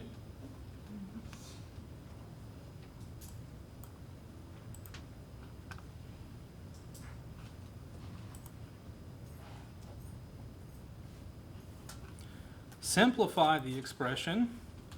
Again, we have to assume that all those variables aren't 0, so that way we don't have a divide by 0 error. Up till now, all the problems that we had worked with were just like, x to this power and x to this power, and it was always an x, or at least all the symbols were the same, like the k's in the previous problem. Well, here they're different, m and n. So I would advise you to manipulate this so that the m's are next to each other and the n's are next to each other. Because then, if you had the m's next to each other, if you had m to the 4th and m to the whatever, then it would be m to the 4 plus whatever. So, the manipulation of that guy, what are you going to do? You can move n to the negative 8 down, m to the negative 6 up. Yep. That would make them switch from negatives to positives. So it's a m to the 4th times m to the 6th over n to the 5th times n to the 8th. I just took she just said take the negative ones, move them to the other side. They'll become positive.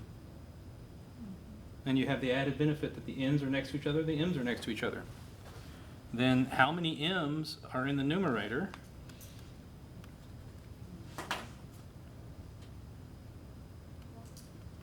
Or numerator, sorry, 10. Yeah.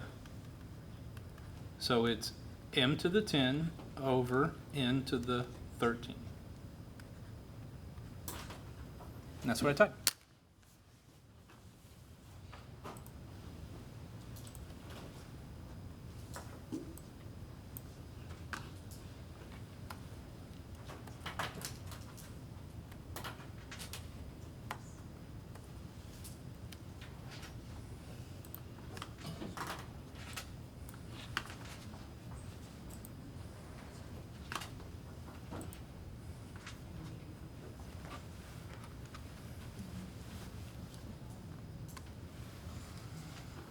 All right, now that we know exponents, there is the related idea of scientific notation.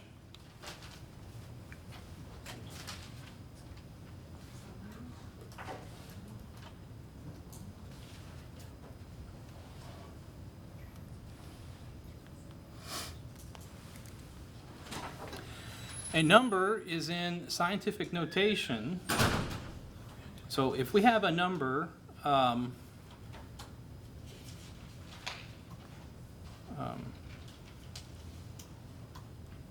whose digits are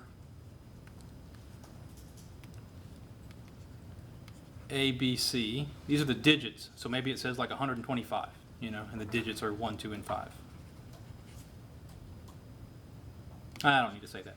If we have some number, here's my number, then it can be written in scientific notation in the following way, where you have some scalar times 10 to some integer power, could be positive or negative, and it must satisfy that that scalar A is between 1 between 1 and 10, but strictly less than 10. And this number n is an integer.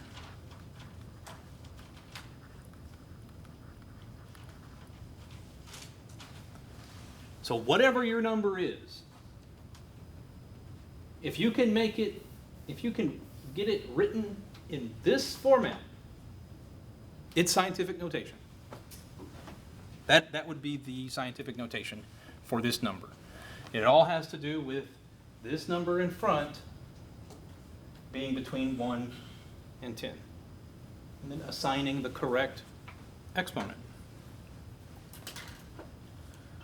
Now, there's no doubt you have heard of some kind of, well, let me move the decimal point and count and all this. I caution you against doing that. You might do it correctly through your whole college career, and then you'll get on the job and you'll get it backwards. I guarantee you. There's no room in math for recalling memorized rules. You can only do things, you can only be confident you are doing things correctly if you understand where those rules were coming from to begin with. So, how could I remember what's the correct thing to do? Just look at your exponent. If it was a positive number, then is this small or big? Really? Is it less than 1 or greater than 1? It's greater than 1. We'll call that big. Okay? It's 100, right? So if I'm talking about 2 times this guy, it's going to be a big number, 200. However, if that exponent was negative,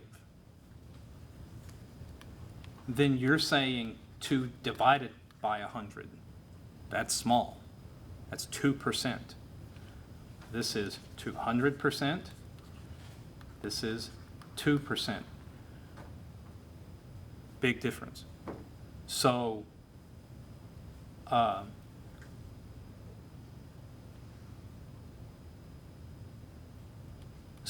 then this right here would be something like 0.02, but this would just be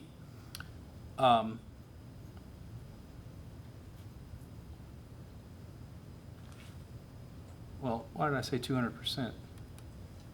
For sure it's 200. It'd just be the number, it'd just be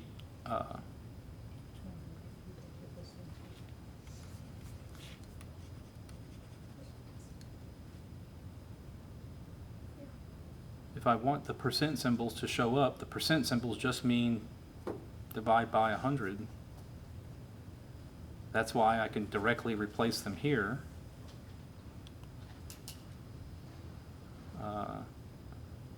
So that's way more than 200%.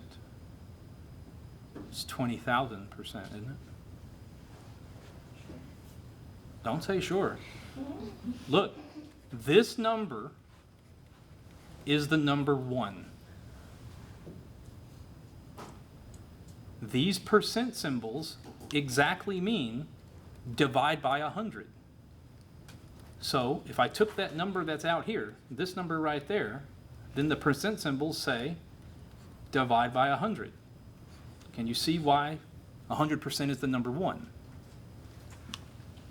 Then if I insist on making the percent symbols appear next to this number, then I can always multiply a number by 1, can't I? Here, let me multiply it by 1.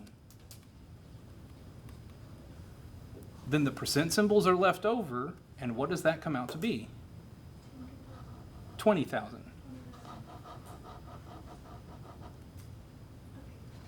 Okay? 20,000% versus 2%. So, paying attention to the sign of the exponent is what you should be doing instead of this business of I'm going to move it 2 spaces. Look, you know that you're going to move it 2 spaces, so at least the exponent has a 2 involved. The place where you'll mess up is it positive or negative? And if you're just writing stuff and applying rules and not thinking, you're going to goof it up one day.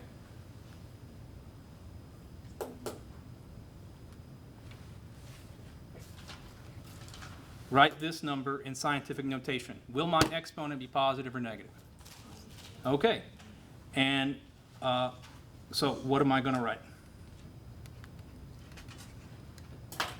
What's that scalar A going to be? It's got to be a number between 1 and 10. Huh? Can it be 580? 5.8. 5.8 is between 1 and 10. There's my 5.8, and then it's times 10 to the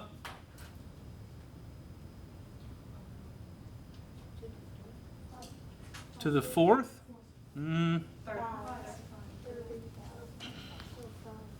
You can always go over to a calculator and check.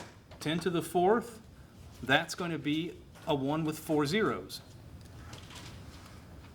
Would it be true that 5.8 times 10,000 comes out to 580,000? Well, no, because at best here I could have 50,000 plus another 8,000. Right? It's only 58,000. It's a whole order of magnitude smaller than 580,000. That is one handy thing about powers of 10. You know, 10 to the 0. Oh, here's an exponent thing we didn't talk about. What is 10 to the 0? 1. Who said that? Why is it 1?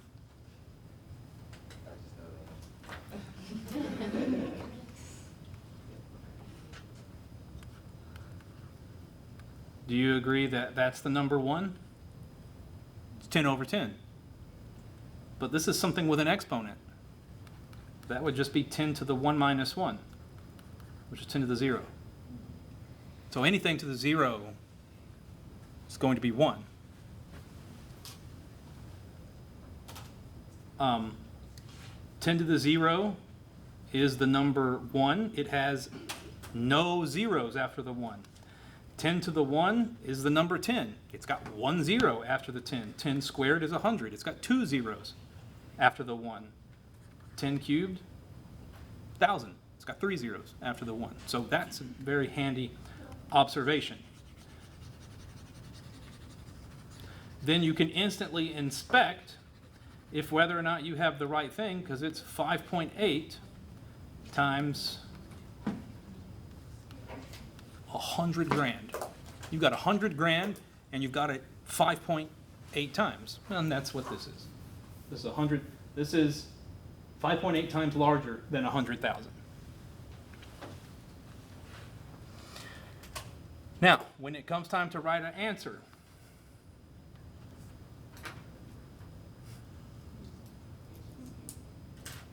I hate that multiplication symbol. They should delete it from all the calculators on the planet. It shouldn't even be there. In fact, I'm looking at my keyboard over here. It doesn't even have it. It's got an asterisk instead. That's the correct thing to be using.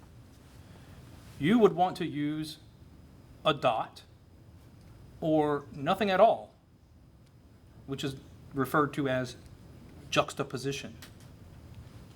If you use the X on your keyboard, you'll get it wrong. It will count it wrong because it doesn't understand that. When it's saying use the multiplication symbol from the math palette, they're talking about this times. See how they're different? Just avoid the problem altogether and put 5.8 parentheses 10 close parentheses exponent 5. Or you can say 5.8 times 10 to the 5. It's all equivalent.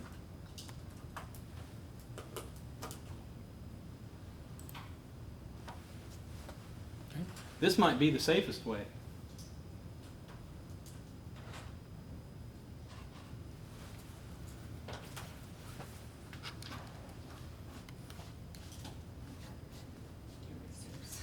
All right, we good?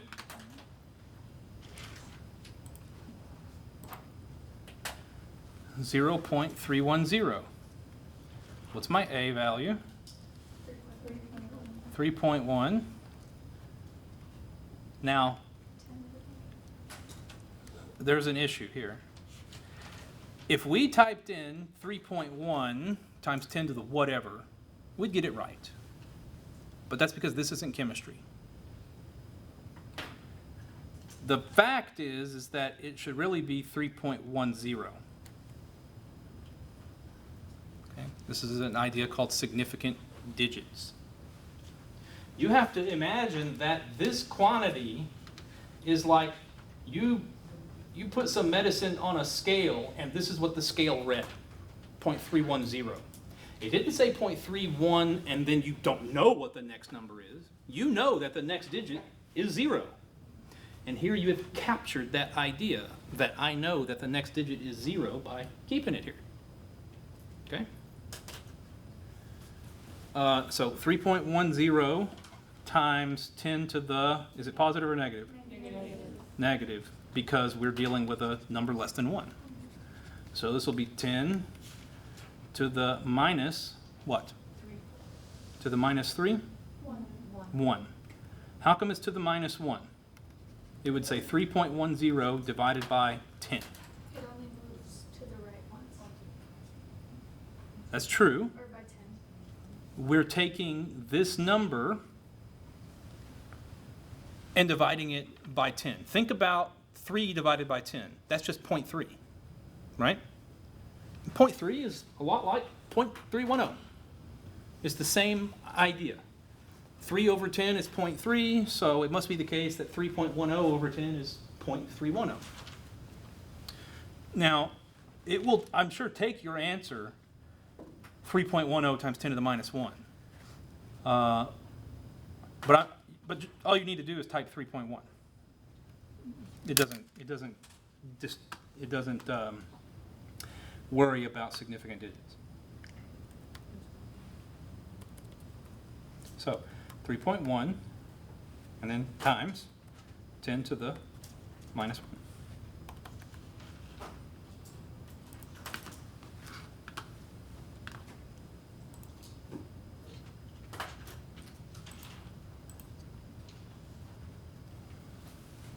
All right. Now we move on.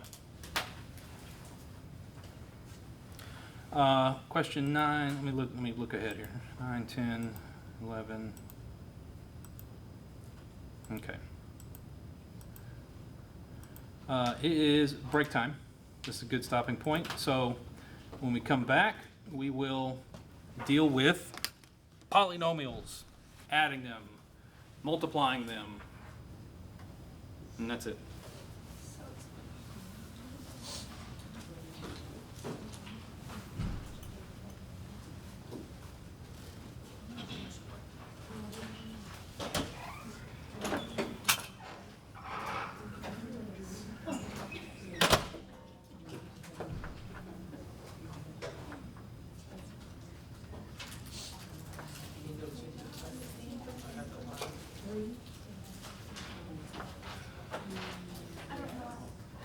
Yes, yes. That's what I was trying to do my I Go know, follow I the saw example, it. so I we had to can- like stop looking Yeah. at it, cause to me, I added too much to the plate and already being like, A to the six now. oh, but, I'm hands on one, right? I just follow along. yeah. So, I can reduce. I, depends on like, Yeah, that's good too. 'Cause I got a lot going on up here, this is sort of. yeah, if I'm feeling too much, like, I can't stimulus, retain it, like a sometimes I routine. just need to Yeah. like, look at this, but I couldn't work on the exam from last week, and when I was just like, I don't think So I'm trying to find out why indices for, use the indices to move these. why I was okay. So, design the X and the It's a count. zero. Just take them. So, drive it there. So do 4 to the power of 6. Oh, is that the question? Yes, so don't. Oh, okay. I was looking at mine. Okay, so then. Let me see. So I gotta find 80 in. You did it, you created a negative by flipping this, and flipped it. Okay, so we So positive. X could have stayed positive, 4y could have stayed negative, so like, 4y could have stayed negative. Okay, that makes sense. And then you would have 8 still, but you would subtract x. But remember, if we're finding the y-intercept, x is gonna be 0, so it doesn't matter. That's Okay. gonna be a 0. So I gotta try to cancel the difference. So I did it and then two. But you made 8 It- a negative. negative, which threw you off. Now, had it been positive, and you tried to like subtract 2x here, instead of writing this, I can basically block that. I'm just saying, had you left 8 positive, and then you just tried to subtract 2 minus 0, which is the x, right? It would cancel out whole fine. Because the math would have still been right, but remember, if you make that 0, try to keep these values up, if you negative, try to Keep it a positive. yeah, and I get that. Easy little thinking it would be negative or whatever, Yeah. and it's not. So I have to go back and like check. And I mean, I know that sounds lucrative and like very nice, but honestly, if I don't check my work, I'm gonna get my shit wrong. Yeah. It's only positive, you go to 2. And then, yeah, so you can add a 4. Well, that's the. So you get. But you, all that is right. It's just that I Just did got it, that turned it to negative, negative. that's Okay. which is fine, but it's such a tiny thing. Okay, so now Instead that of a I, negative. the one little thing. Yes. Okay. But same thing with this, so if you can't find the x intercept, make sure. You know, Make sure it's not, okay. just double check it on that too. Like I know you're like, I already did it, I don't wanna do it again, but I swear I catch something every time with my work. It's so annoying. So, 4, why is it gonna be 0 this time? Exactly. So you don't even have to worry about that, or just make it. It's just- So. So it's gonna be 2A plus Yes, you can say. Oh, Right, sometimes just cancel that 0 out, like, So it's gonna be x equals 4.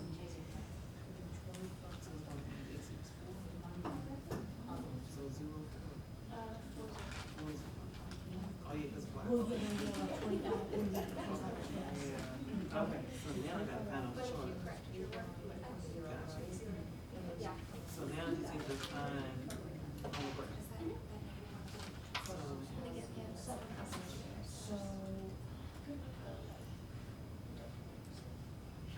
So now she's got the graph.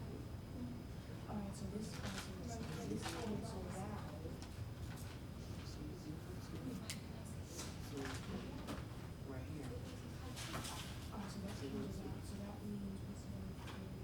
for what? Um, Oh, okay, sure.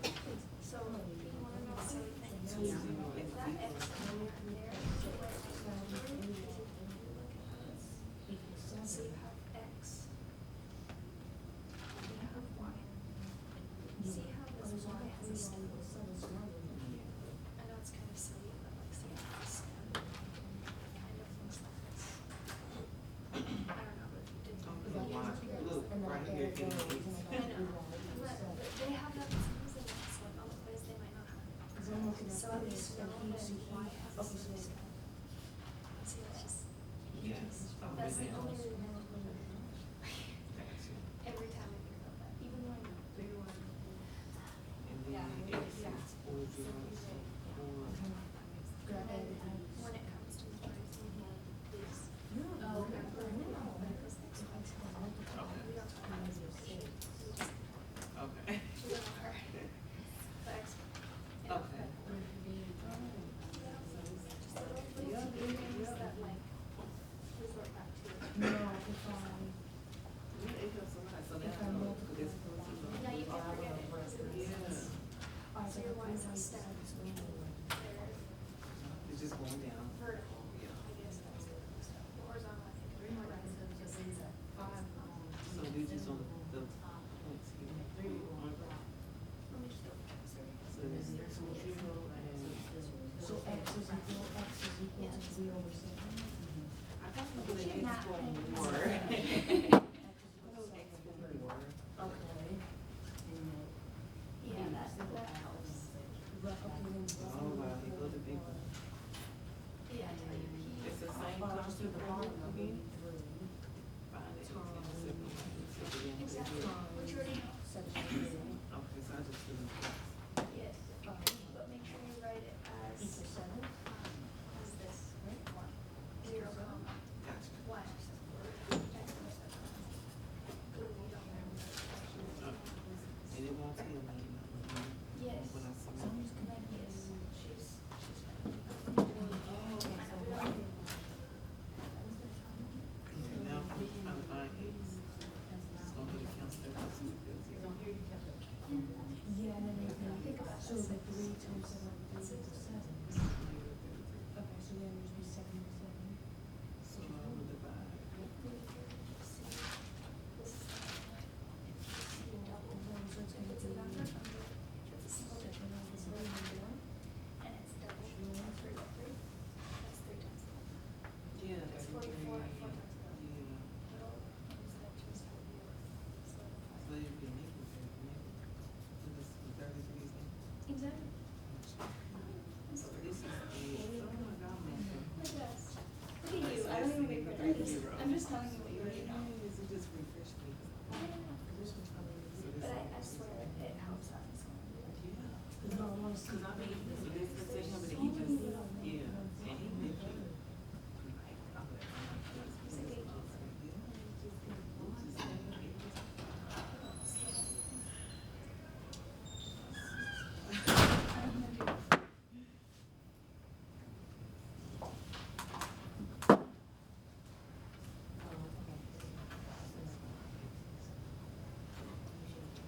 I should have some. So we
Okay, you recognize our list?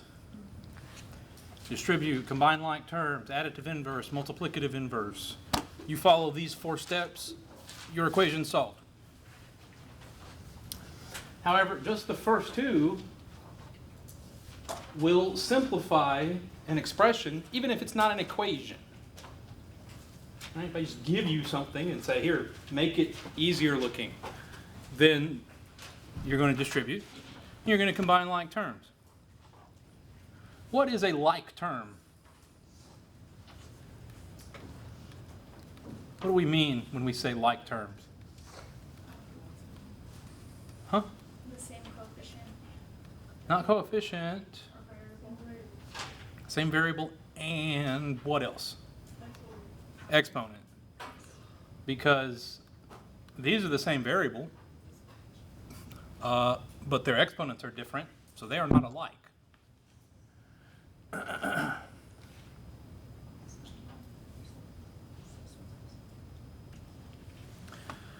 Then here we can simplify this.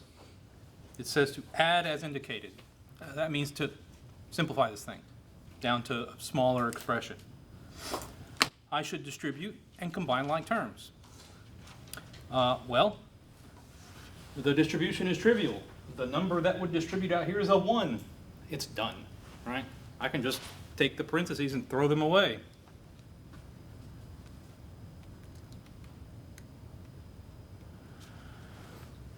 Now I should combine like terms. Well, for the t to the 4ths, you have a minus 9t to the 4th plus 8t to the 4th.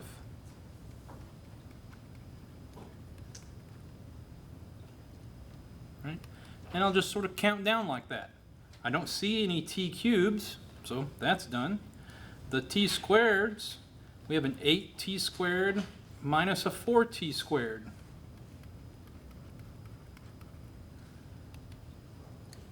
And then minus t and plus 8. All I've done is rearrange it. Now we'll combine, right? This is a minus 9 plus 8. That's minus t to the 4th. This is an 8 minus 4. That's 4t squared. And then minus t plus 8. Can't do anything there. This is our answer.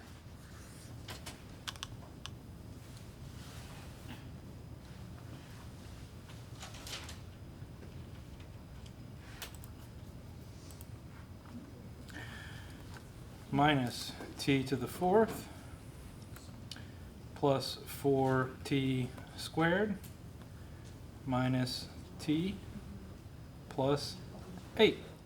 We have just added together 2 polynomials, and what did we get? Another polynomial. It's closed. They form a vector space, just like what we were doing earlier when we added the 2 lines together. And you got another line. Except here, we're not worried about anything canceling. In fact, you can't manipulate these at all, because if you start multiplying by stuff, you don't have an equation for which to multiply on the other side as well. And you will change the quantity, right? I can't just come up here and multiply this by 3 or something. It'll be 3 times as big as it was. It's not equal to something else that also got multiplied by 3.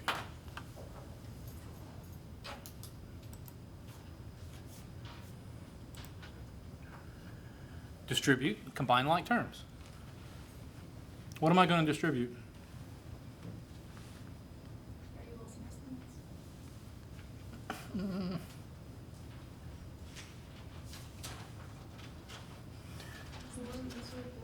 Say again? No. So this is a collection of terms. Whatever this here in the parentheses, I look at that and I just see some thing. It's that thing, right? Over here is this other thing. And what's going on right there? Is there a distribution that needs to occur? Oh yeah. Because you have that first thing plus a negative 1 times that other thing. And that negative 1 needs to distribute in to all three of those terms. So that way you would be looking at the 4v to the 5th plus 11v squared minus 2 minus 6v to the 5th plus 9v squared minus 13.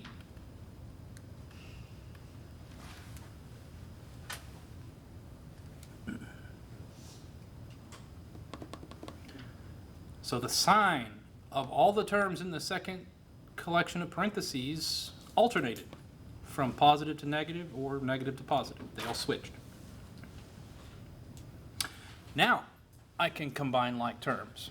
So starting with the biggest exponent, I got 4v to the 5th minus 6v to the 5th. That would be a minus 2v to the 5th. And you can kind of keep track of what's going on. Just kind of make a line through it like that. Real light. Don't scratch it out in case you need to look at it again. There aren't any v cubes. There aren't any v to the 4th, so I'll move on to the v squareds. This is 11v squared plus 9v squared. That's 20v squared. And then those two are done. And if you wanted to get all technical with it, t to the 0, just being the number 1, you can see that the minus 2 and the minus 13 have a t to the 0, because you could always just multiply by 1. That makes them like terms. And so you'd have minus 2 minus 13, that's minus 15. We are adding polynomials, getting new polynomials.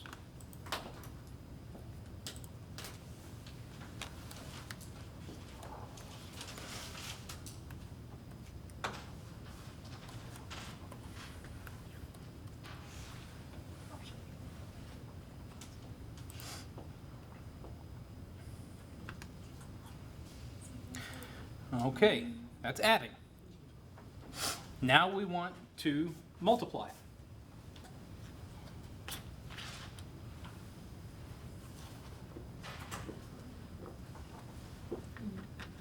Notice there's no addition going on here. You have 4 times this times minus 5 times that times that. All multiplication.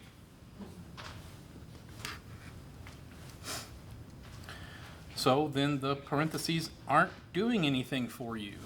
You can apply the associative and commutative properties and bring the numbers together, find their product, bring the x terms together, simplify that, bring the y's together and simplify that. My number will be 4 times minus 5, which is minus 20. Okay. Then you'll have x to the 7th times x to the 6th times y squared. So what's our final answer?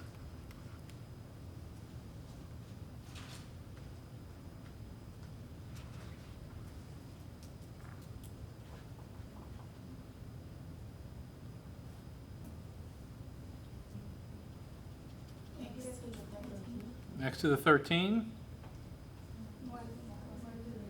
y to the 3rd.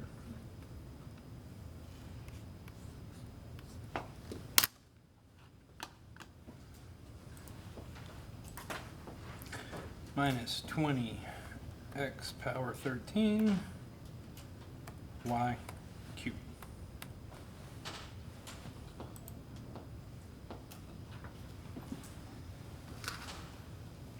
Now there's the sum. What property does this need? What's your favorite? Distributive property. It's my new favorite. We just love it so much. This quantity, 5x, must distribute inside to both terms. This is the distributive property.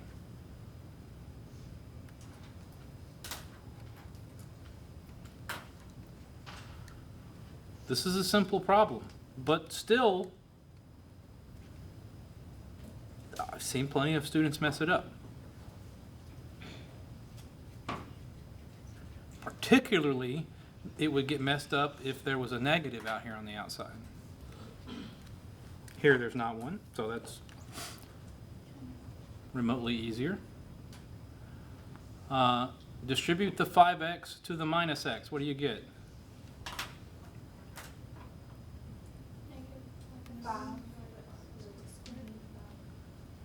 Distribute the 5x to the 6. What do you get? 30 what? X. That's it.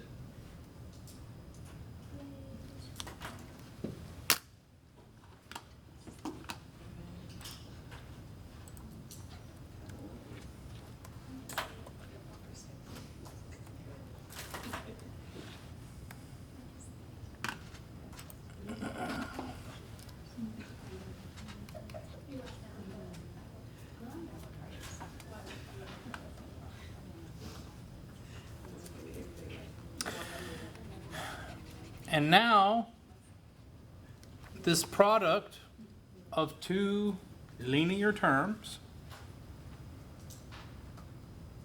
they both have a plus sign.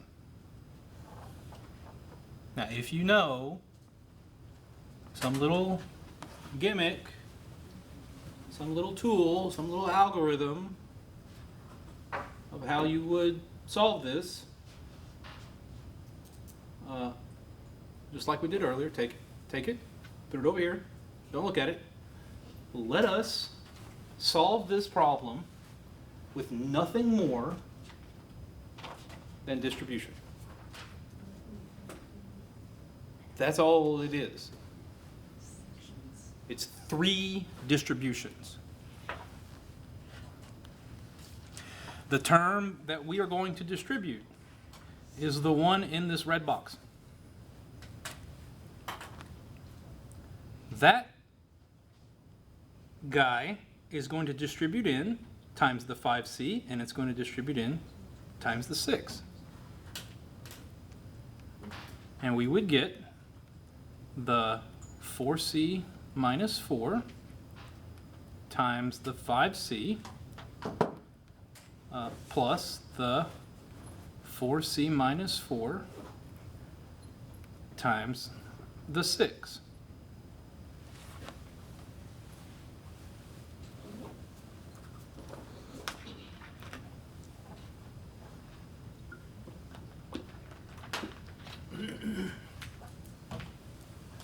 That was one distribution.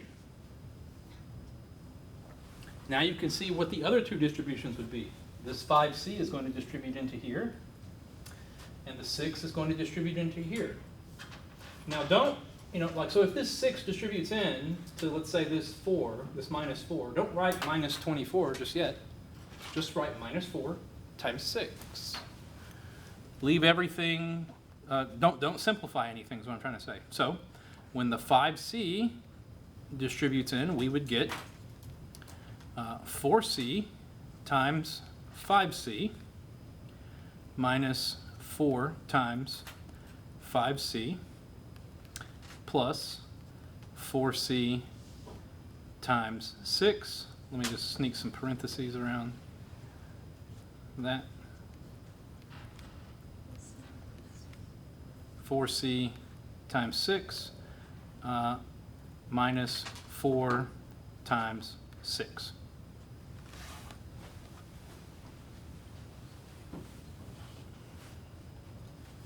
We've done 3 distributions.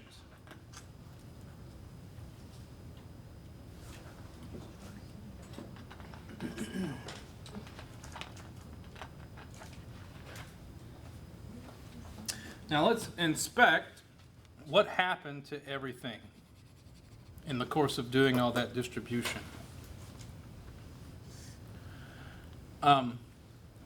This first term is 4c times 5c. And the 4c is here, and the 5c is here. So in each of the two things we were multiplying, the 4c and the 5c were the first terms that appeared. And they say F for first. In the next term, you have minus 4 times 5c. That's this one and this one. And we would say these are like the inner terms, right? As opposed to being the outer two. These were the inner two terms. I for inner. And the 4c and the 6, those are the two on the outside. O for outer. And then the last two terms in each of those, the minus 4 and the 6, are down here. And if I label them like that, it makes this nonsense word FEOL. It doesn't say FOIL, does it? It says FEOL. Okay? Now, according to the commutative property of addition,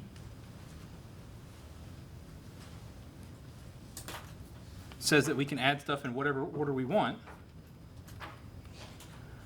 then you can rearrange this so that it will form a word that makes sense.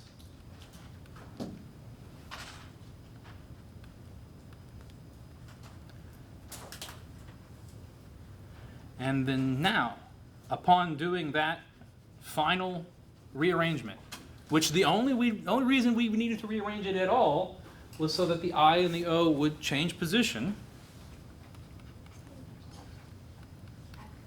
It does spell this thing. You won't say it?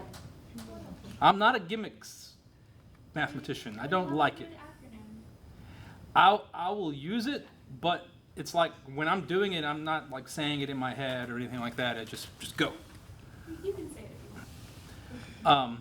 What would you do if you had to do 4c minus 4 times 5c squared plus 6c minus 6? There's no FOIL rule. You have to fall back on your fundamentals. How did we construct the FOIL to begin with? It was repeated distribution. And then this popped out at the end. But this only works when they're both linear terms.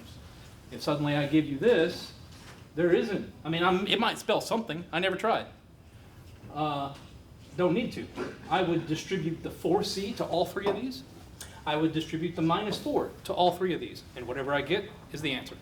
And that's all that's happening here. I take the 4c times 5c times 6, and then the minus 4 times 5c times 6. It says exactly that. But when you were starting out, probably nothing wrong with thinking about this. I just think it's a cute word. Y'all Sure.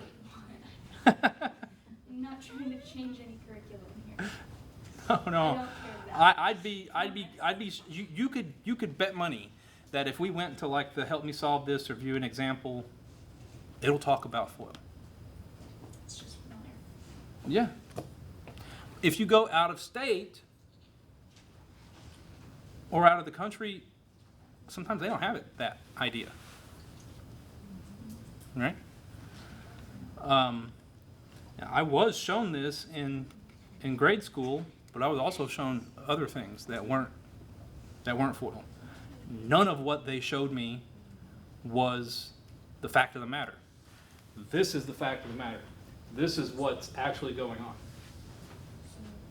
And great, so let's write down the answer. It would be 20c squared plus 24c minus 20c minus 24. You would combine like terms on the terms with the c and just get 4c. So we have 20c squared plus 4c minus 24. And we've gotten what's called a quadratic polynomial. If you ever wondered why it's called a quadratic with that prefix of quad, it's because this, back in the day, they didn't use algebra. They thought about everything geometrically. And they would think of this as the length of the side of a rectangle, and this is the length of this is like the length of the side of a rectangle, and this is the width. And so when you multiply those two, you get an area. You get an area, that's why it's squared. But the geometric shape has 4 sides. Quad.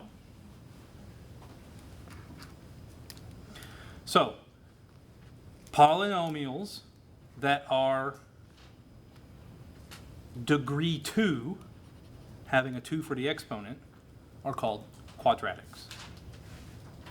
And what we have done is we have produced that quadratic from its factored form.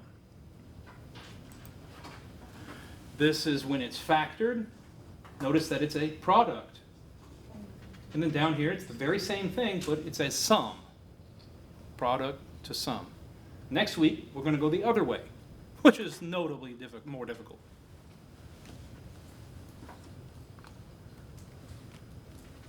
But not to worry, I will make it as painless as possible.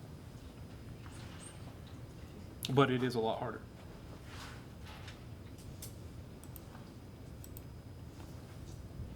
It is a lot harder, and the people that wrote this, they don't care about you. They love to torture you, in fact, and intentionally put problems on there that are just full-grown, all the way just as difficult as you could imagine. And if you thought you knew how to factor quadratics,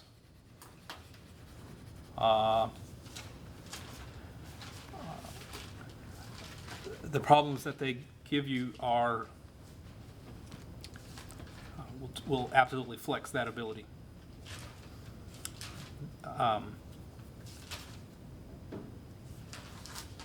Because when you were in high school or whenever you took algebra, more often than not, you probably could just stare at it and figure out how it factored. But not these.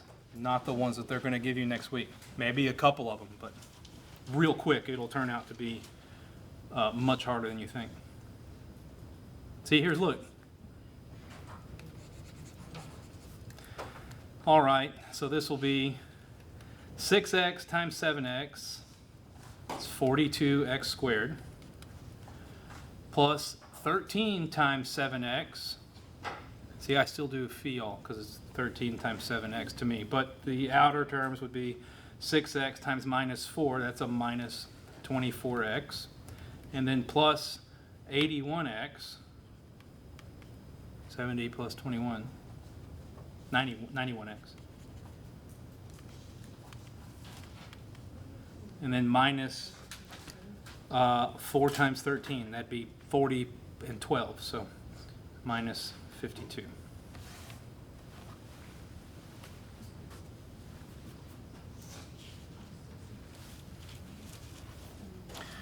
Combine like terms on the ones in the middle, and you'll have 42x squared, and then 91 minus 24. That's 67 minus 52. Now you imagine if I handed you that to begin with and then said, factor it. Figure out how it would look. Figure out what it would look like this, but I started you off here. You'd have to go backwards. Well, we're going to do that next week. And I have this awesome strategy for recovering what it looked like at this stage So that way I can take a one step backwards to right here and then use a other much simpler process called factor by grouping.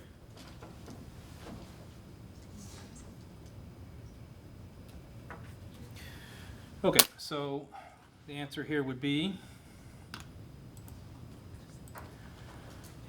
42x squared plus 67x minus 52. And unfortunately, this last question does not exhibit the characteristic that I had hoped they would discuss, that they really should have discussed. Because it comes up in every week from here to the end of the semester. I would like for you to investigate, I would like for you to FOIL the terms a plus b and a minus b. And then tell me what you get.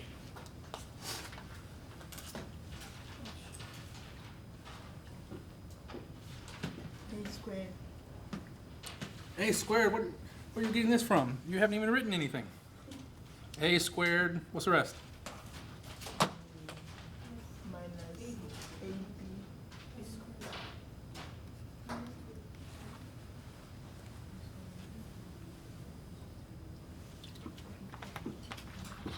The AB and the minus AB add up to 0. Now, I haven't used any specific numbers here. It just follows this pattern that they both have the A and they both have the B. And the only thing that's different is the signs are different. This is called a conjugate pair.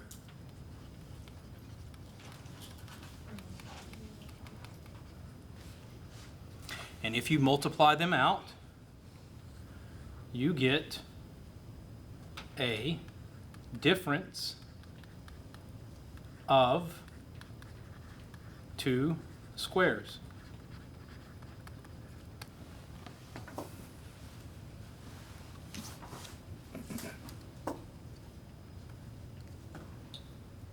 Now this equal symbol doesn't have an arrow over it.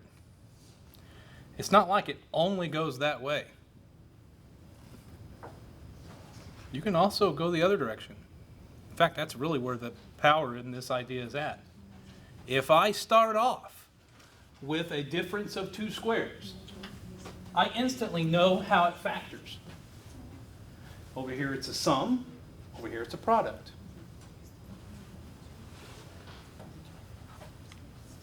Knowing how it looks as a product is extremely useful, as you will see in the coming weeks. This idea of difference of 2 squares is, I'm not kidding, in every single week from here to the end. So, I'll be standing up here asking you some question, waiting on somebody to tell me why I can do what I've done, and half the time this will be the answer. Would have been nice if it would have applied right here. Maybe, here, let's look at an example. So, 2k minus 9, 2k plus 9. You don't even need to FOIL this out. You already know how it's going to look. You're going to have the 2k, it will be squared. You'll have a minus, and then you'll have the 9, and it will be squared. It's this difference of 2 squares. This is A, this is B, this is A, this is B, and then that's A squared, and this is B squared. You have their difference. This is a conjugate pair. It's exactly the rule that we just did. So I'm not even needing to resort to thinking about that FOIL process, you just get 4k squared minus 81. And then next week, we'll start off looking at this and say, okay, you have 4k squared minus 81. How does it factor? You would go right back to here and see that the terms are 2k and 9, and then instantly write that.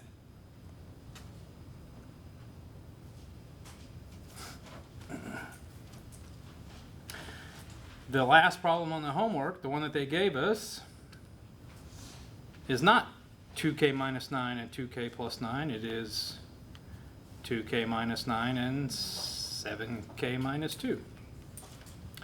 So I would have 2k times 7k, that's 14k squared. And then 2k times minus 2, I get minus 4k. And then minus 9 times 7k, you would have minus 63k. And then minus 9 times minus 2, that's positive 18. You combine your like terms on those k terms, and you get minus 67k, and then a plus 18.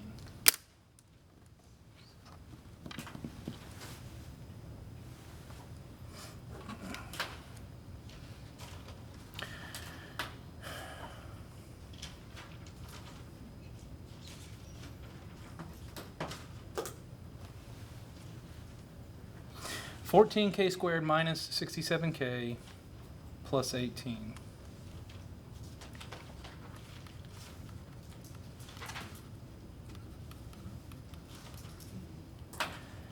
Next week, when it comes time to try and factor this animal, we will have a fantastic strategy. First, let me tell you that this being quadratic has the form ax squared plus bx plus c. You can see what the a is. A is 14. B is minus 67. C is 18.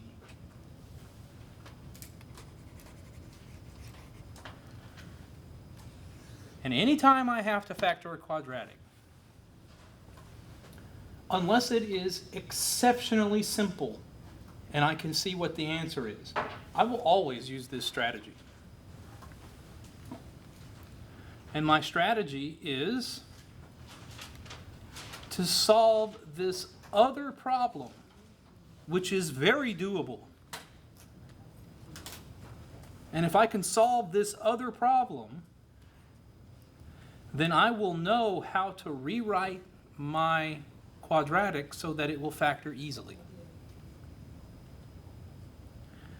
And what I would want to do is to produce a little a and a little b equal to my coefficient in the front times my number in the back, 14 times 18. I want an a times a b that is equal to 14 times 18, but then at the same time, this is a system of equations. It's just not a linear system. It's a non-linear system, so it's a little harder to solve. But systems of equations is what we did at the beginning of class. I want a plus b to be the number here in the middle, which is minus 67.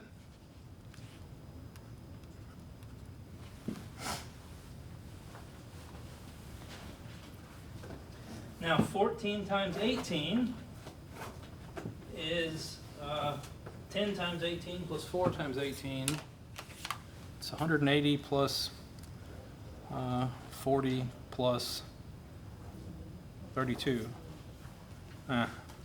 Tired. 14 times 18, 252. So, I need to find two numbers, little a and little b, that satisfy this system.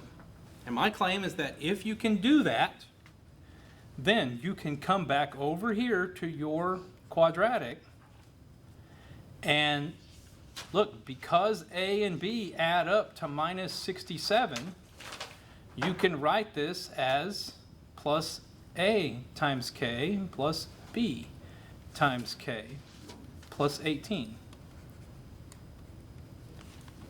Okay? And then if you can do that, then the rest of it, cakewalk.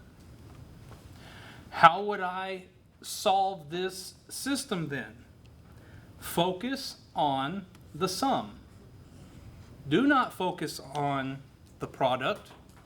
Every time you ever saw anyone factor a quadratic, I guarantee, they were focusing on that product and then checking the sum. Don't do that. Let's work on this sum and check to see if we get this product 252.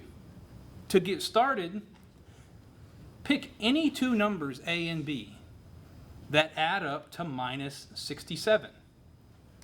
It does not matter where you start at all. I'll get you started. Minus 67 plus 0. The dumbest way that you could do it. For sure, that equals to minus 67. The problem is, minus 67 times 0 is not 252.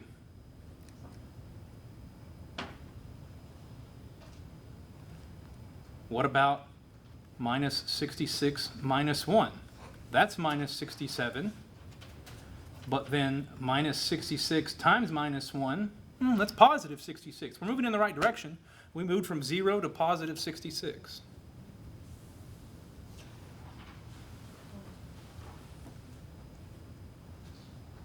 Minus 65 minus 2. Isn't that still minus 67? Do you see this systematic approach? It goes 67, 66, 65. Over here it goes 0, 1, 2. So I can be sure that I'm going to check every possibility. Even if I skip some, it'll be somewhere on my list. A minus 65 times minus 2, well, that's 130. We're making good progress. I bet we could skip a little bit. We could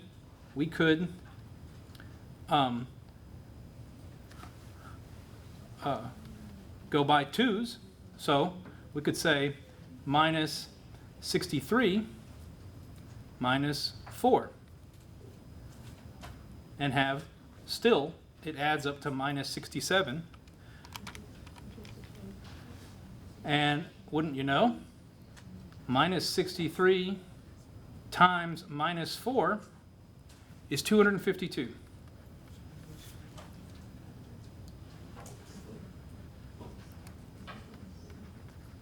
So we have our A and our B. A will be a minus 63 and B will be minus 4. I can come back over to my quadratic now and say 14k squared minus 63k minus 4k plus 18. Let's see if this thing looked familiar. I'll go to the previous page.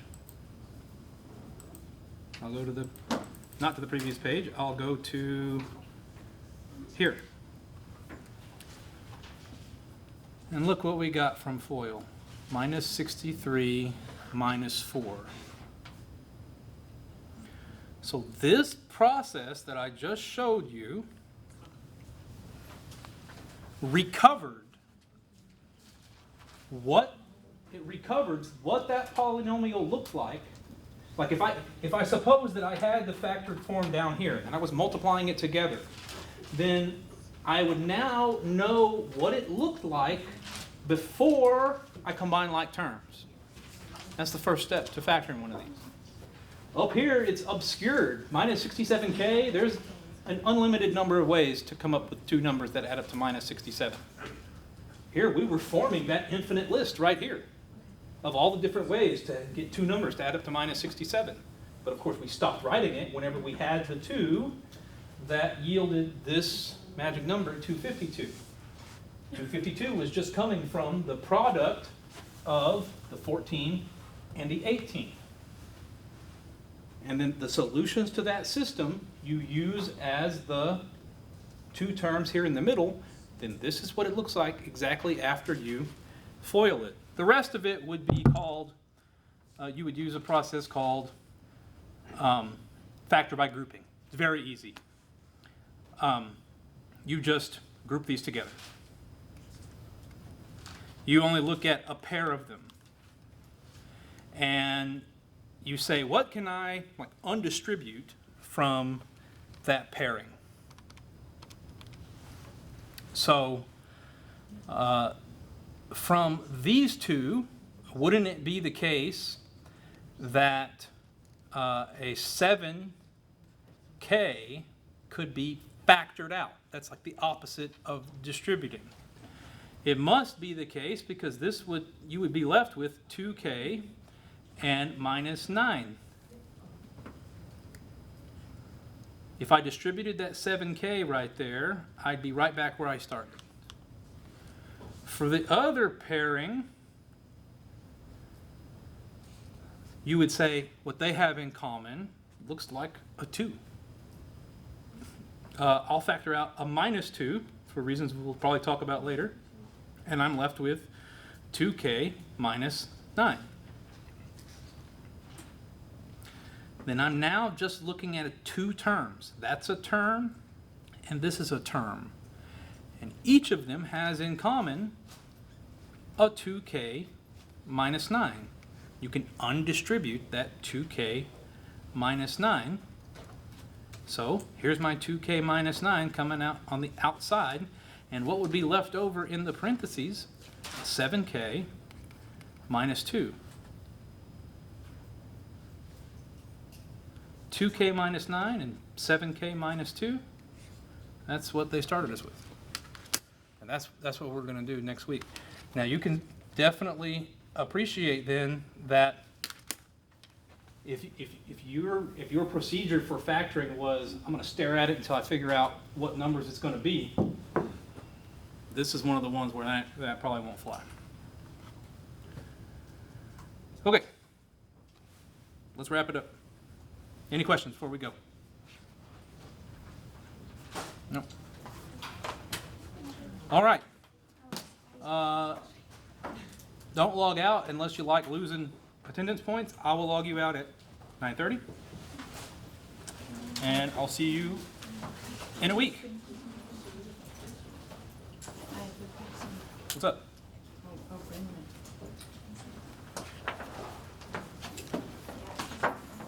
So we had quiz 1, quiz 2, and then this week is not quiz 3.